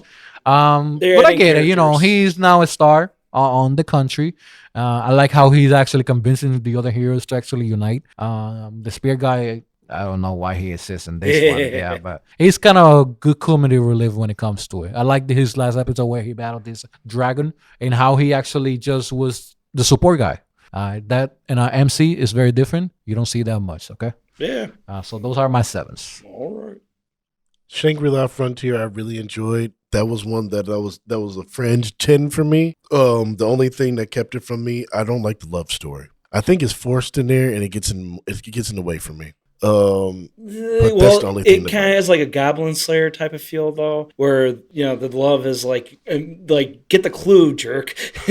Yeah. Well, no. I mean, that's not even like, it's not even on his radar because she hasn't. Right. She hasn't made any attempt to like. And it's more until recently. It's more relatable too. Well, the last episode she I said like how hello. she's not like she's not like level 1 type person in this game. She is basically top tier character. So hopefully, whenever if he ever wakes up notices, and realizes, then he's like, oh, she can be a great companion. Jamaal and I had this conversation. And I feel that she'll play a factor later on. She definitely will. Like that. She absolutely will. Like when he needs to finally face off against something really big, she's going to be there to support him as part of his alliance. They want to go up against one of those legendary beasts. Yeah, they just had that episode. I do really. But he wants to solo that. Yeah, he does. So he wants to solo everything. Yeah, he wants to solo everything. Yes, he does. But I do really believe that he likes the other girl, the PK girl. I don't because think I don't think. Nah, it's a show that's not really harem. That's the thing. I don't think. I think they're just like rivals, online buddies. Yeah, right. I think they're just like, and I think it's everybody a boy too. has those people that like you played games with. Correct. Like, yeah. You want to be best than that person. With 1,000 times. I've never met you in my life. Yeah. But like you get online, I get online. We have a good time. Yeah, I know your name. I know your kids. Like we just ain't never gonna meet. Yeah. So I kind of think they had that kind of relationship. He recognized the girl. He said her name in the last episode. So it's eventually going to. It's not like she's hiding herself under armor anyway. No, she just that storyline doesn't do anything for me. But we got to keep going. So I have a tie for my number 7s. Yeah. I have 2 for my number 7s. Oh, you cheaters. I did cheat for this me one. and Jamaal the only ones. You have 10 honorable mentions. Well, I don't know. Yeah. We're the only ones that he got 10 honorables. So Skip and Loafer and Tomo-chan is not a boy. Skip and Loafer was I love one both that of those. I wanted. I wanted it on my 10. Yeah. I went really for it. enjoyed that show. That was- I wanted it on my yeah. 10. That was so adorable.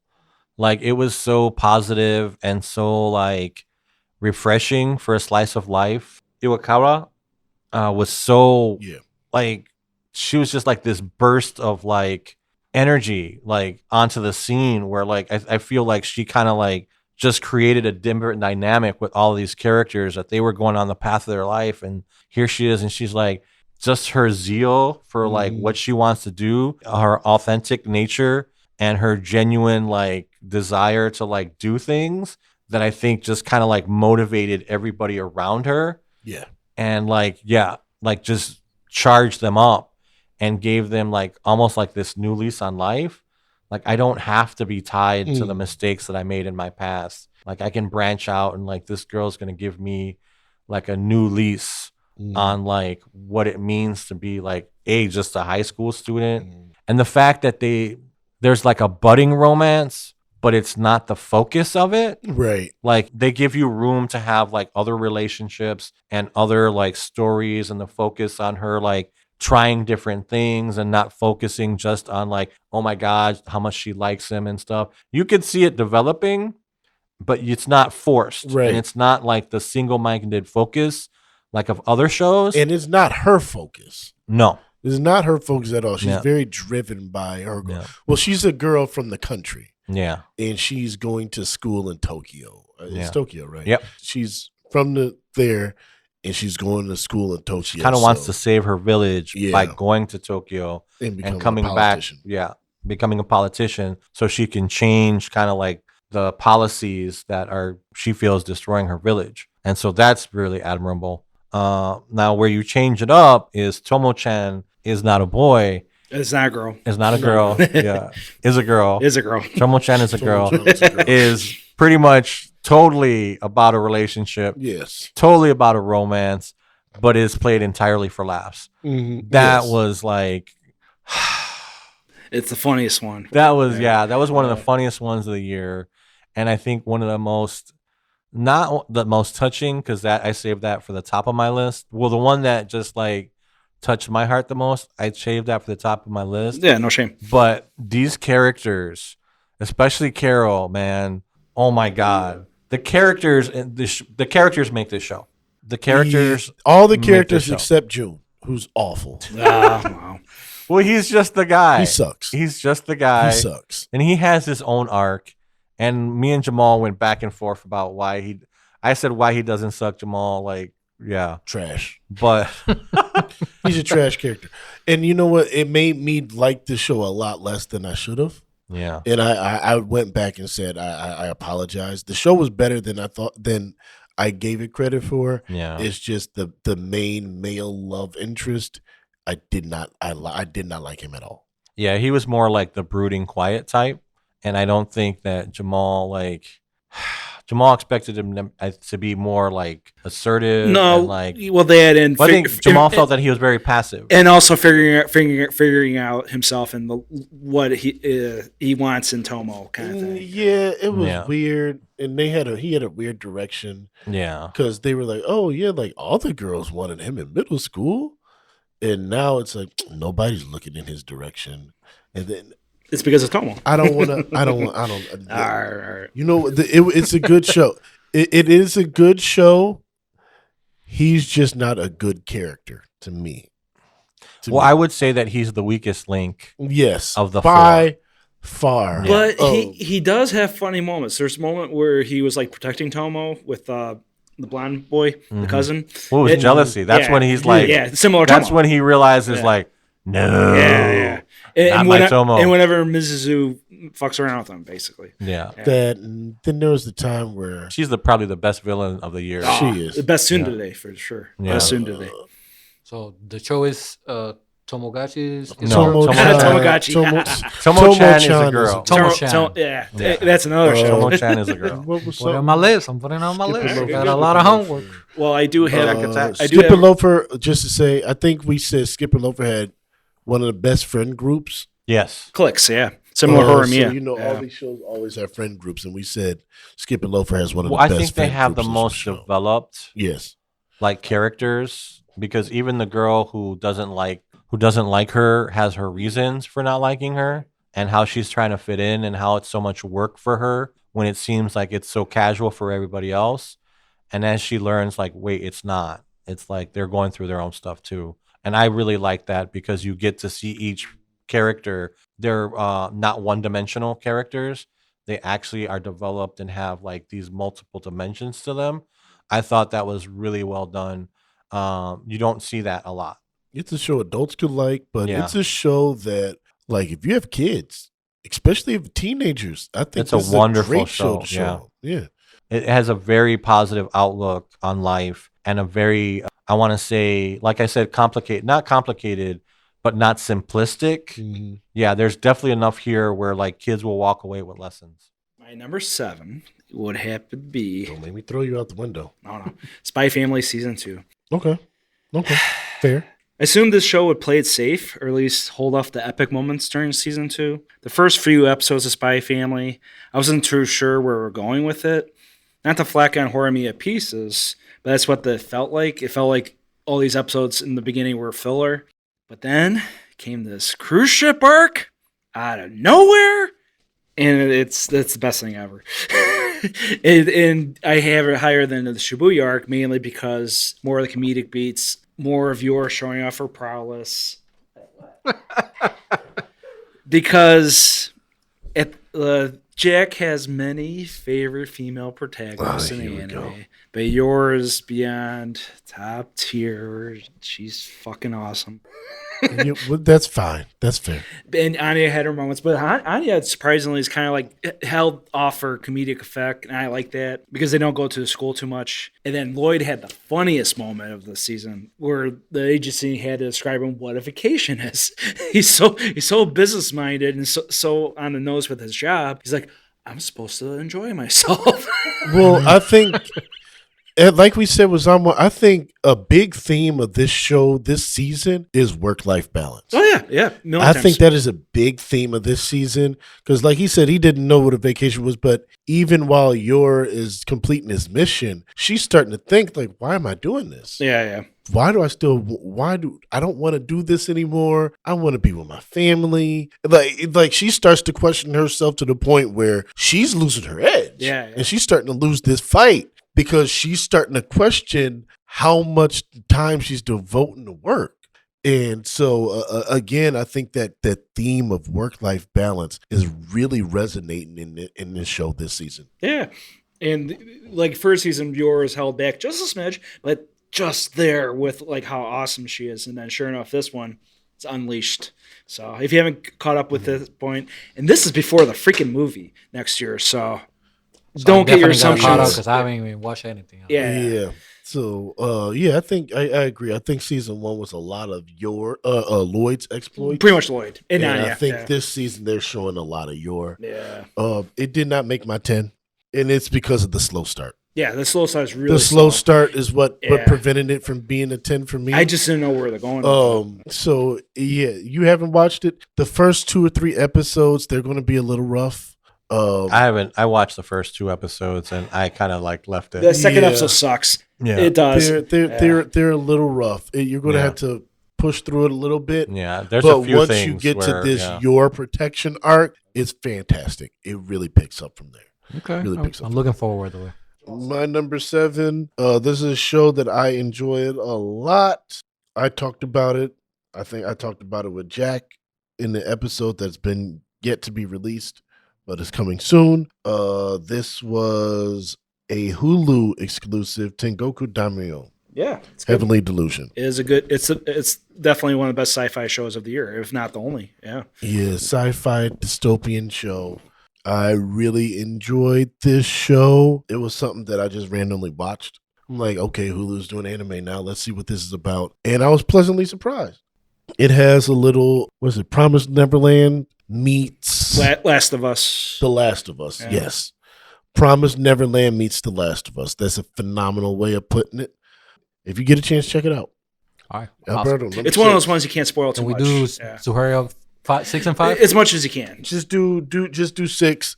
Well, I'm not doing my 5s because we already kind of covered. Yeah, he already did his 5. So you can do 6. And we'll touch on stuff. We just won't go as in depth with Okay, cool. the cool. reviews. So I would say the number 6, Dr. Stone. Dr. Stone. Dr. Stone, I love science. I love how. And do you like it better than the first season? Because I love Definitely. I love the first season. I love the first season, but I like this one. This one started a little bit slow, but it actually picked up the pace. I love how they explain everything that they're trying to do, and then I love how they actually MC. He actually is the top, basically, scientist, but he has another guy that is actually his scientist fellow, and then he has this old man that he is basically the builder. Basically the engineer. At the last episode, where all of them has like different, in the kingdom of science, they have different like tasks to do, and they have the stronger guys that they are more manual labor. They have the science team, they have the nautical team and all that stuff. But not only that, but I like the feeling of how they portray a world that needed to be stopped to heal 3,000 years later. Now they have these people that are basically savages being teased by him how to conduct, how to have all this other experience, and how that actually conveys for them when they were actually trying to find out what actually basically make them stone. Yeah. And how they found it, and they was able to find it. But this whole other village that they were trying to like capture them, because there was an evil guy that was, trying to get that power too, and be the only person who dictates what was going to happen in the world or not. Very good. So if you guys haven't watched it, just for the fun of it, it has a lot of comedy that could relieve into it, so you're not going to get bored. Just give it a chance. I haven't watched it, but it's on my list. No. I have to watch that. Okay. My number 6, we're doing 6, yeah. 6. Yeah, 6. Is Kubo Won't Let Me Be Invisible. Oh. Which That's a is good one. slice of life romance about this character, Shirashi. And he essentially is so milquetoast that people don't even see him. He's basically invisible. Yeah, like he's so quiet, and he's such a side character that people don't realize he's there. Yeah. They will literally forget that he's there and have to be reminded, and they'll be like, "Oh wait, did he show up to school today?" And so what happens is that his seatmate, Kubo, she realizes he's there. Like, she sees him all the time. It's because she likes him. And so it's this cute little back and forth where she's literally the only one that can see him, and she teases him mercilessly because of it. And so it's just really cute and heartwarming. And I love some of the scenes when he's interacting with other people, especially with her sister. That was a great scene. Yeah. That was a great scene. And I love how her friends are seeing, because as they're criticizing him, she's like, "Stop." And they're like, "Oh, we get what's going on." And so as the season progresses, they become closer. And I'm actually caught up. I have to read the most recent volume of the manga to see what happens. But yeah, if you want a cute, adorable slice of life that doesn't get too cheesy and has like, I don't want to say, it's not Ikomi levels. And there's a slice of life romance that will come later in my list that's a little bit better. Yeah, I know. But Kubo's really good, so check it out. Thank you. All right. My number 6, Campfire Cooking in Another World. Okay. We don't have time for me to get mad at him. This is true. This show. We don't have time for me to get mad at him. This show is simply amazing. The first 3 minutes of episode 1, like, it makes you appreciate it so much, because it's not going to be that isekai. And I must clarify, it does not make fun of other isekais, or even like the ones that parody off each other, like KonoSuba. But it's just, it's so interesting how they fully commit to this character living in this fantasy world. He has the options to be an adventurer and a merchant, and he does both. He's like, yeah, I'm casual with it. But of course, he's partnering up with. He was a merchant. Yeah. And he had to become an adventurer to make it easier for him to move around. And avoid taxation, all that. But he's also partnered with 2 great, one being an ultra god familiar, and Fenrir. Fenrir, and a doting slime. So Sai.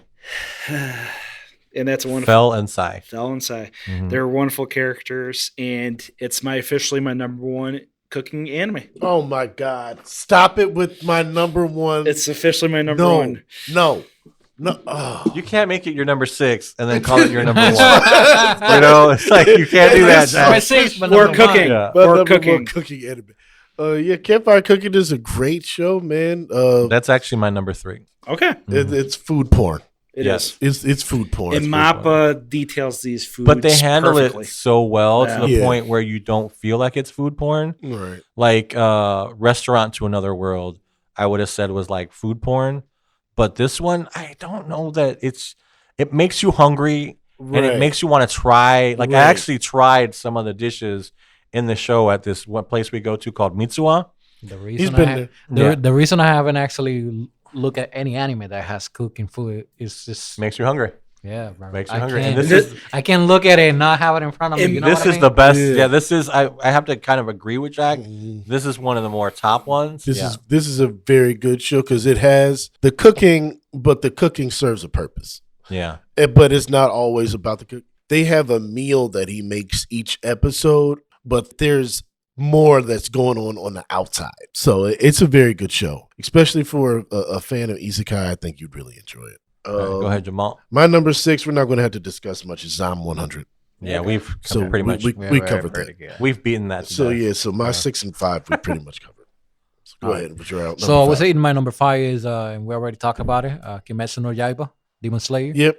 Yep. So I just gotta say, it's just beautifully crafted for me. Yeah. Not much of a story, but I believe that that's just because they're setting up for season 3 and maybe 4, Mhm. maybe another movie Yeah, that we yeah. might have seen. I gotta say that they could have done with those first 3 episodes. Mhm. We just watched that, not necessarily needed to be part of the season. Right. But other than that, All right. love it. And your 5 was Apothecary Diaries? Yeah, we Yeah. covered by 5. I His think 5. Yeah, we Apothecary covered his. Diaries All right. and Eminence and Shadow. Okay. We've covered those. We I think. covered those, Yeah. and we're definitely going to do an Eminence and Shadow standalone episode. Mhm. I think Kyle's going to join us for that one. So In my number 5, spiritually, these 2 other shows are with it, but I had to choose between Kubo Won't Be Let Me Be Invisible, My Clueless First Friend, and then Dangers in My Heart. I choose My Clueless First did you Friend. just throw out a 3-way tie? No, Three-way no, tie. spiritually. Yeah. Three-way Yeah. tie. He snuck Yeah. a 3-way He tie in said there. no ties. Then he said a 3-way tie. He snuck No. a No three-way tie, 3-way tie. No, spiritually, those 2 shows would be there. But if I had to choose, it would be My Clueless First Friend. Because Okay. You have to. You have to explain that. You have to. Like, it- I get it. yeah. I get why you would say that, but I What need makes to hear What you makes it your favorite over the other bring two? it. All 3 of those shows are different in regards to how they handle a story. Mhm. But they were released at the same time with the same exact like motions of a first love, a first crush. Okay. And the thing with My Clueless First Friend, in a weird way, makes those 2 other shows better. I can't explain it because Kubo Won't Be Make Me Be Invisible. It's cute. It's excruciating cute. And that's what 95% of the feeling you get watching it. Dangers in My Heart is more dramatic and grounded and serious, but it has moments where it reminds you that's an anime. My Clueless First Friend is the balance of those. You have dramatic elements, and then you have subtle, sweet, innocent moments. And the bantering between Daichi and the bullies is phenomenal. The funnier beats are funnier. They just are. Kubo has good funny moments, and Dangerous has sneaky funny moments, but My Clueless First Friend really balances it. And also, it has that one singular episode where you're just crying your eyes out. And that's this episode where they go to the cemetery. That I will give you that. I will give you that one episode. The other parts of it are a little goofier Yeah.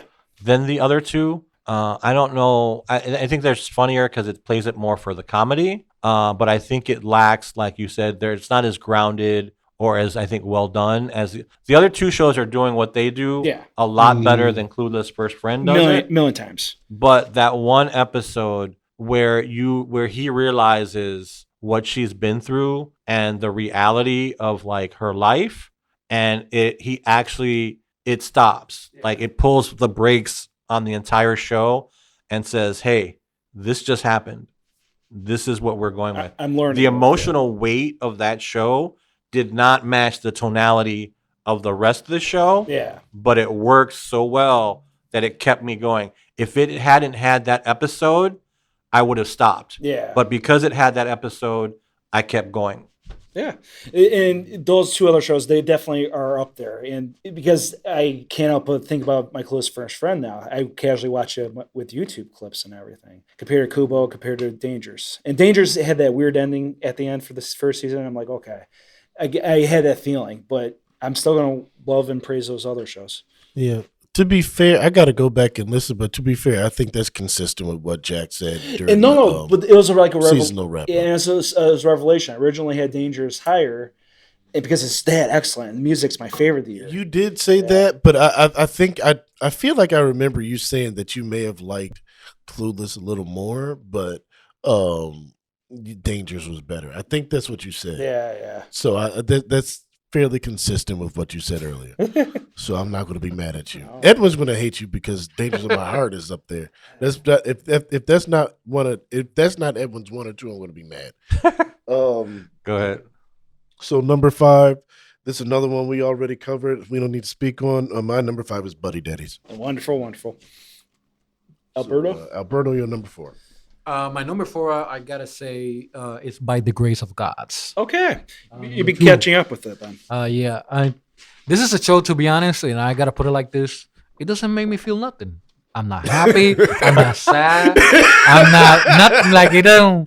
Sometimes you need a show like that, to be honest. Correct. Yeah, it's kind of like my neutral level comfort that's show. Really, but I surprisingly liked it, loved it because. This guy is an isekai show. This guy died because he was exploited. Noticed the theme here. Yeah, see, unfortunately, I had to go with isekai shows because I haven't actually gotten into it a lot more of this stuff. It's okay. But I gotta go through a bunch of lists. Like I see, I got stuff to do. But with this one, this isekai he gets reincarnated into this young boy. And then he gets put in a forest by gods, basically. And he just gets tasked to basically make the world better. Make it fun, make it better, right? So by his being in the forest, right, he got the opportunity to actually monster tame basically slimes, because that's the only thing that is around the forest, right? So he does it to a purpose that he actually makes the slimes better and started to discover more slimes and all that stuff, right? I like it because although it doesn't make me feel anything, he's always self-aware of how he's treating his employees when he started doing business and how people perceive him. But he's just a boy. He went from 8 years old to 11 years old in the span of basically one season. And on the second season, now he's more like, I want to do more. I want to do more adventure and stuff like that. But I like it because everybody tends to love him, but at the same time, they can recognize how humble he is. And he just said, don't like me because of what I am or what I have. It's just I can help you do better, create new foods, new stuff around it. To the whole point that the whole town, love him. All the towns love him. He has this other merchant guy that is always like coming here with new ventures to do stuff. And again, it doesn't make me feel anything, but it's my neutral ground number 4 favorite. Yeah, I actually read the manga. We have to have our comfort animes. Yeah. This was one of my comfort animes for a while. I have so many. But yeah, no, I agree with you. I read the manga for this one. I enjoyed the series. And yeah, it doesn't go far enough where you're like, oh, this is awesome. But it's just there where it's like you want to see him succeed. You want to see him go through his adventures. You kind of get mad at the gods for what they made him do. But then everything else is just like, you're like, okay, I'll watch it. Yeah. So what was that? His number 4? That was 4. 4. My number 4 is My Love Story with Yamada-kun at level 9999. I wanted to be this in my top 10. It didn't make the cut. It got better. It Did got it make really an honorable better. mention? It one of those 10. Yeah. This is about a girl who gets dumped by her boyfriend, and she tries to make him jealous. She got into this MMO game because of him. And so she tries to make him jealous by, dialing up, glow up and going to this meetup. And that's where she meets one of the top gamers and becomes part of his guild. But that's the beginning of their love story. And over the course of the season, you see them go back and forth as they get to know each other. And he's kind of cool and aloof. And she's kind of a little bit more emotional and a little bit older too. So you see that they're kind of trying to bridge the gap between those two sides of themselves.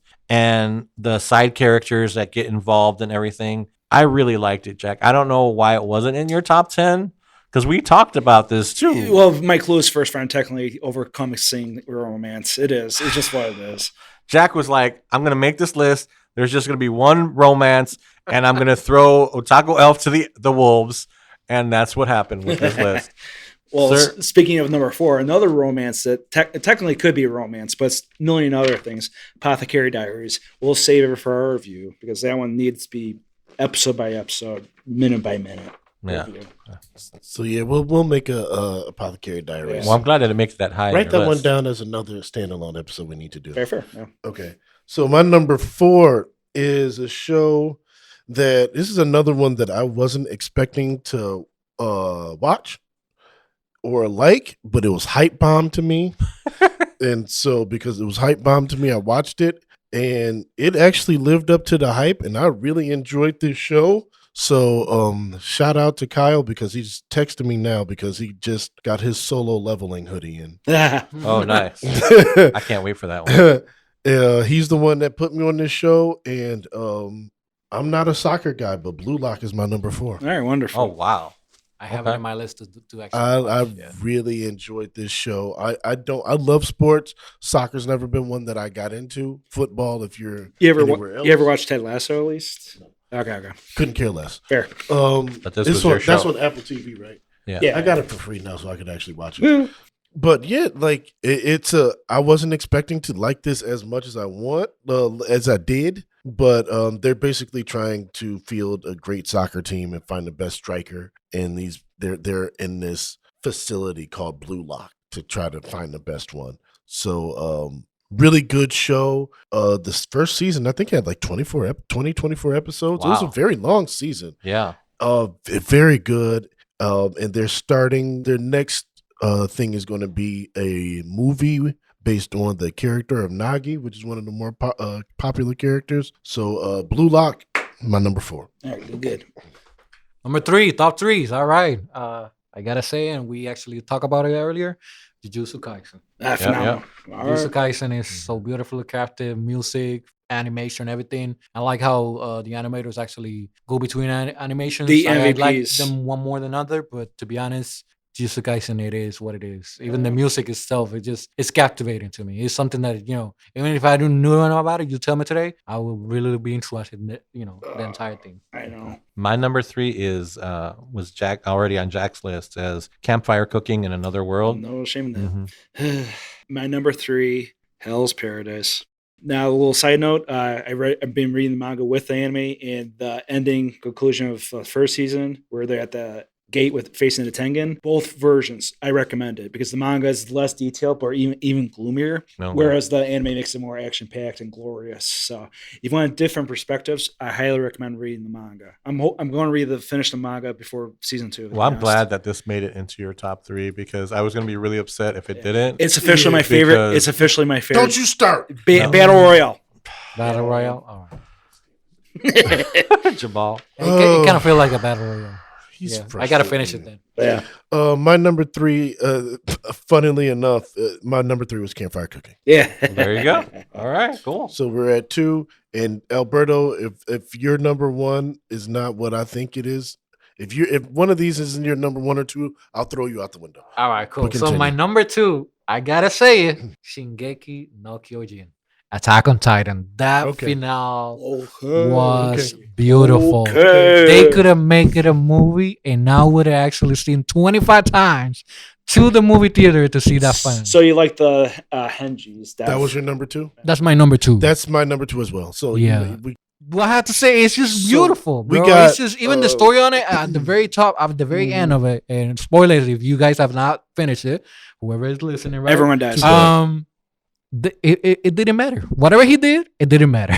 But it was the music, In the end, the animation, Yes. the way that they made us hate the character, but at the end love Aaron when he was made him reminded all these people how many times he visited. It was just like, man, I didn't cry because maybe my heart is a stone or something, but it really, was very yeah, It was very is, yeah. I love the final shots. The, They were wonderful. No, the end credit stuff with Mikasa going back to the grave and everything. Yeah, Yeah. it was beautiful. The only thing that prevented it from being my number one was it should have been in a movie format.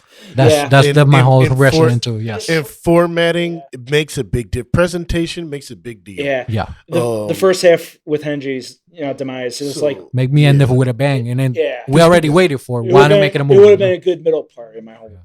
Because we got part 3 and 4 this year. Part 3 was at the top of the year. Part 4 just came out a few weeks ago. So I combined both of those because it's the same thing. Yeah, So yeah, this movie, it should have been a movie. Everything about it screamed movie. Mhm. It had that epic feel of a movie, kind of like in boxing or in wrestling. We talk about how people get in there and it has this big fight feel. And that's the feeling that you got and that you felt the weight of the moment. yes. And it should have been a movie in the movie theaters. It would have made a gaggle of money. But they gave it away to us for free. So I thank you. But the presentation, I would have much rather saw this in the movie theater with a bucket of popcorn, a large icy that I paid pop price for, and went to town on that for that 2 hours. I would have much preferred that. But Attack on Titan is also my number 2. No shame in that. Edwin, Edwin.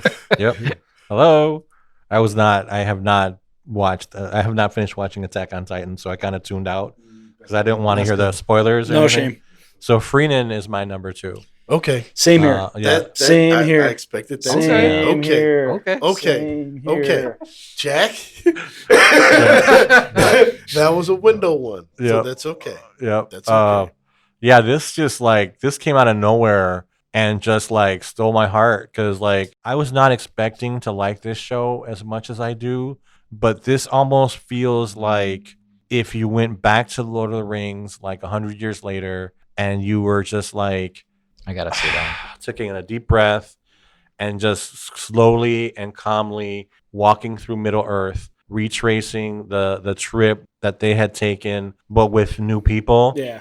And kind of like reflecting on what had happened and the adventures that you had and the people that you met along the way and what they meant to you and what you're bringing these new people in. And it's as she walks, you can see that like she's realizing she's able to reflect on the relationship that she had with Himmel and how he was trying to bring her out into the world. And that's really what this is about. This is her reflecting on her first journey.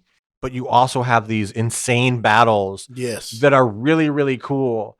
And then you have like this humor because she's such a like she's not good at taking care of herself. No. And so you have that humor and you have Stark. And so you have a little bit of a romance, not enough to like kick you out of the show or make you groan, but like enough where it's like something might happen.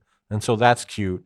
But it's like these people, just seeing these people who have reached the end of their life, these people who are starting their journey, and to see the juxtaposition between those and Frieren being like the connective tissue between the two is something that we haven't seen done before, and done in a way that like has like this weight to it, almost like a lived in like feel to it, like you've been on this journey with them for a while already. And so you already care about, like, they just came on the scene and you already care about what happens to them and what's going to happen at the end when they reach their journey and how sad you're going to be. Yeah. Because it feels like you've been on a journey with them and the season's not even over. Yeah. Especially with that demon arc. Yeah. Yeah. But that was my number 2. And Edwin, well said with that regard. I will add my official review during that standalone episode. So, hey. So you want to do number 1s? You want me to start with number 1? Oh, there you go. There. All right, so that's a long time. Let's go back to. I've been a long time fan for this one. It's not an isekai, but this needed to be waited. The time that it needed to be waited to actually come with it, and I'm talking about Bleach. Okay. Thousand Year Blood Okay. War. Yes. we needed to wait because it would not make it enough fanfare, enough of success that is having right now. It is Hulu exclusive now because of the contract they have now through Disney, was really weird to me. But they bought Disney bought the rights to broadcast Bleach. It for me, I don't like to watch my anime with no like ads or anything like that. But as being a long time fan of Bleach, it's my favorite 23 basically anime and number one, because now you can see how bloodly these all people were, and then the anime before was not showing as before, and I would have loved to have actually Mappa making this anime, because it would have been even bloodier. Music would have been even better, to be honest. So again, I love it, and that's why I use my number one. No shame. Okay, my number one, I think everybody, Jamaal and Jack pretty much know what my number one is. It's the Dangers of My Heart, which starts out as essentially you think that this kid is going to be the serial killer of his classroom, and it turns out he's just the goth kid and confused. Yeah, well, he doesn't like people. People have let him down, so he doesn't like people, and so he's in this dark phase where he's talking about anatomy and killing and trying to figure out how to dismember people. And you think, oh my God, this is going to be a horror anime. And you're like, this is all right, cool. I'm ready for this horror anime. I'm going to check this out. It turns out to be one of my favorite slice of life romance comedies. One of my favorite slice of life romance shows, right up there with Horimiya and some of the other ones that me and Jack have discussed on the show. And I think the reason being is that I relate to this kid so hard. It's not even funny. I'm like, I knew this was me. I was this kid in high school. I tried to be the little edgy edgelord in high school, and it didn't work. And watching him and this girl slowly form this relationship with each other, watching them become friends, and then watching it become a little bit more serious. And it's just, man, I fell in love with this show, and I can't even I don't have the words. No shame. Yeah, I'm glad it's the animation. Yeah, the animation is amazing. Musical score, absolutely great score. Yeah, I think that it fires on all cylinders. The introduction of his imaginary friend was hilarious. That's the thing. That's the thing. So there's all these little things. She's a model, but she overeats, and she's kind of goofy, and he's a little bit more serious than he needs to be.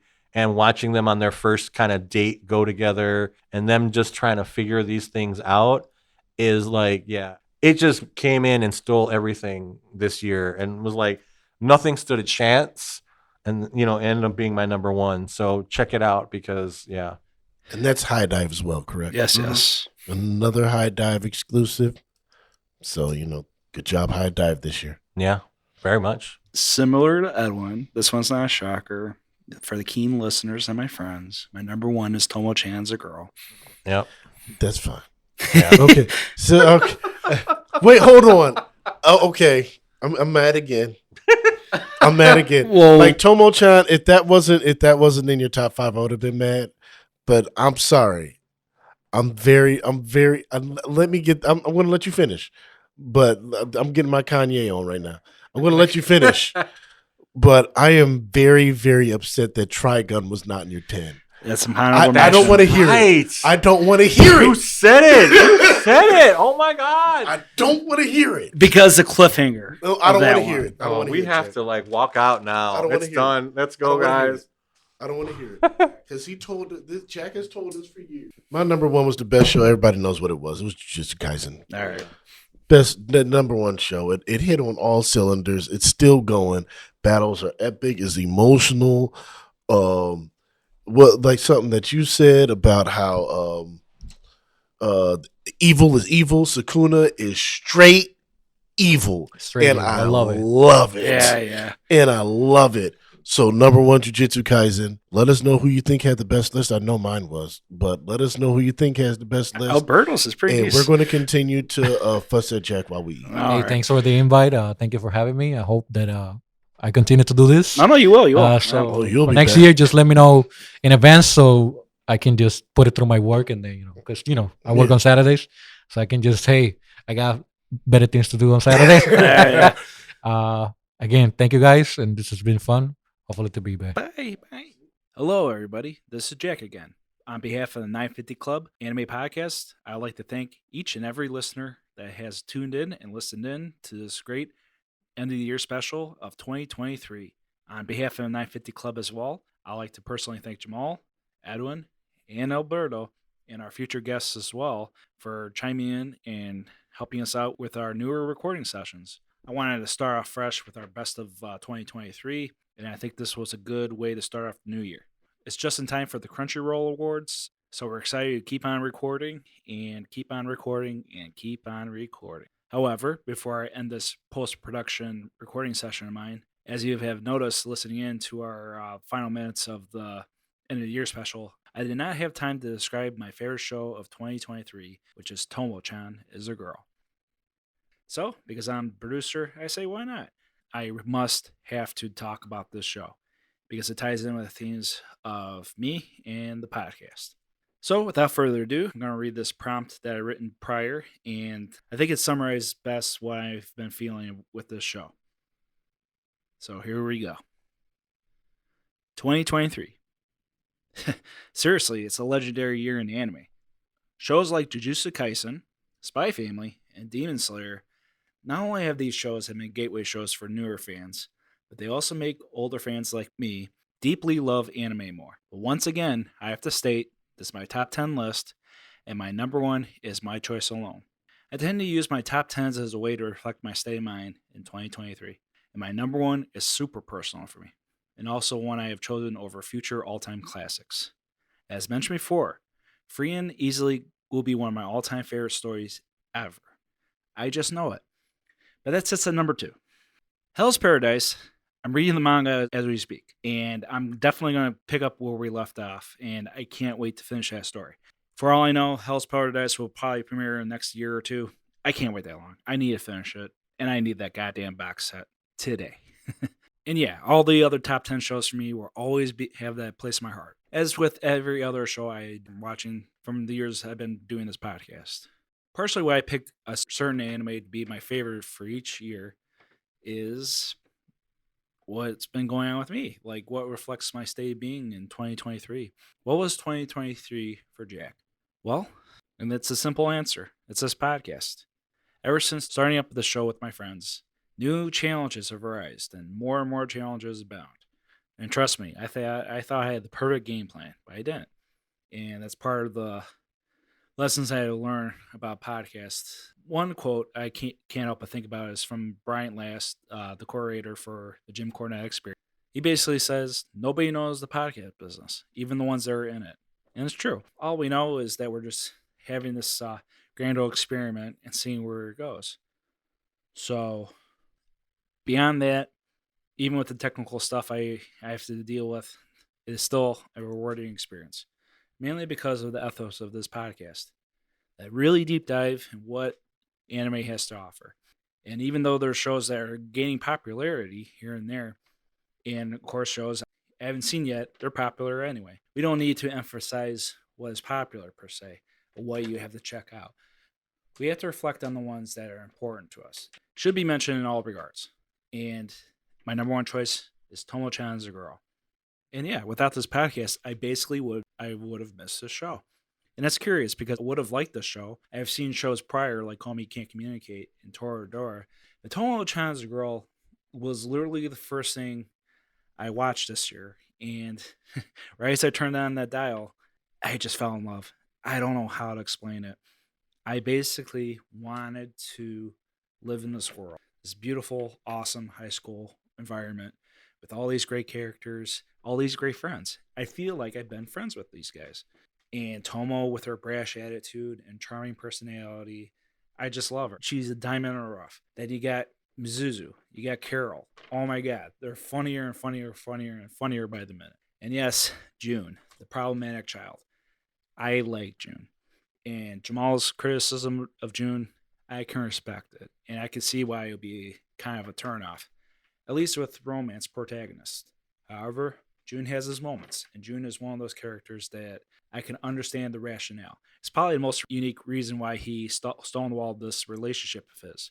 But overall, I highly recommend people watching this show because besides the obvious nature of romance, besides the great comedic beats of this show's most important theme, in my humble opinion, is friendship. And friendship is 2023. Without my friends, especially Jamaal, especially Edwin, and especially Jamaal, they coexist in any order I would mention them. These guys are my buds. These guys are my friends. It's hard for me to mention it because I don't want to get too emotional. But nonetheless, I have to thank them because during the disagreement we had with the show prior, one of our recording sessions, Edwin had the best quote of how to describe this show. Edwin mentioned that the whole show about Tomo-chan as a girl is all about communication, how we view ourselves and our friends, and how much we share and don't share in between. Edwin's direct observations zapped me, because with all the funny moments, there's secret layers of the show that do make you question things, especially with friends. I've been thinking about this show nonstop since its debut last year, January, literally 12 months ago. And how the show reflects on 2023, I want to enjoy the ride more and try to be a better friend and communicate better. I'm not the best with communication. I'm going to be the first person to admit that. And I'll be the last person to admit that. Because at the end of the day, I have to be more honest of what I feel with the world, with my friends, with my family, you name it. I hope that'll be in the message for you, the listener, and for my rest of my friends at 950 Club. They showed me the spot. They showed me how to be a better friend. So thank you guys. And I thank you, newer friends.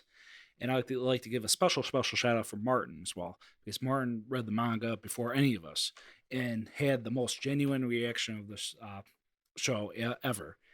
And man, oh man, I wish I was in his shoes reading this manga as we speak.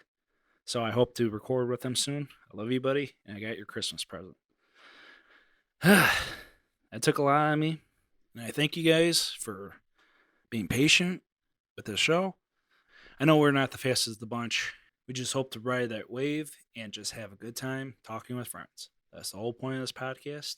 Thank you again, and goodbye.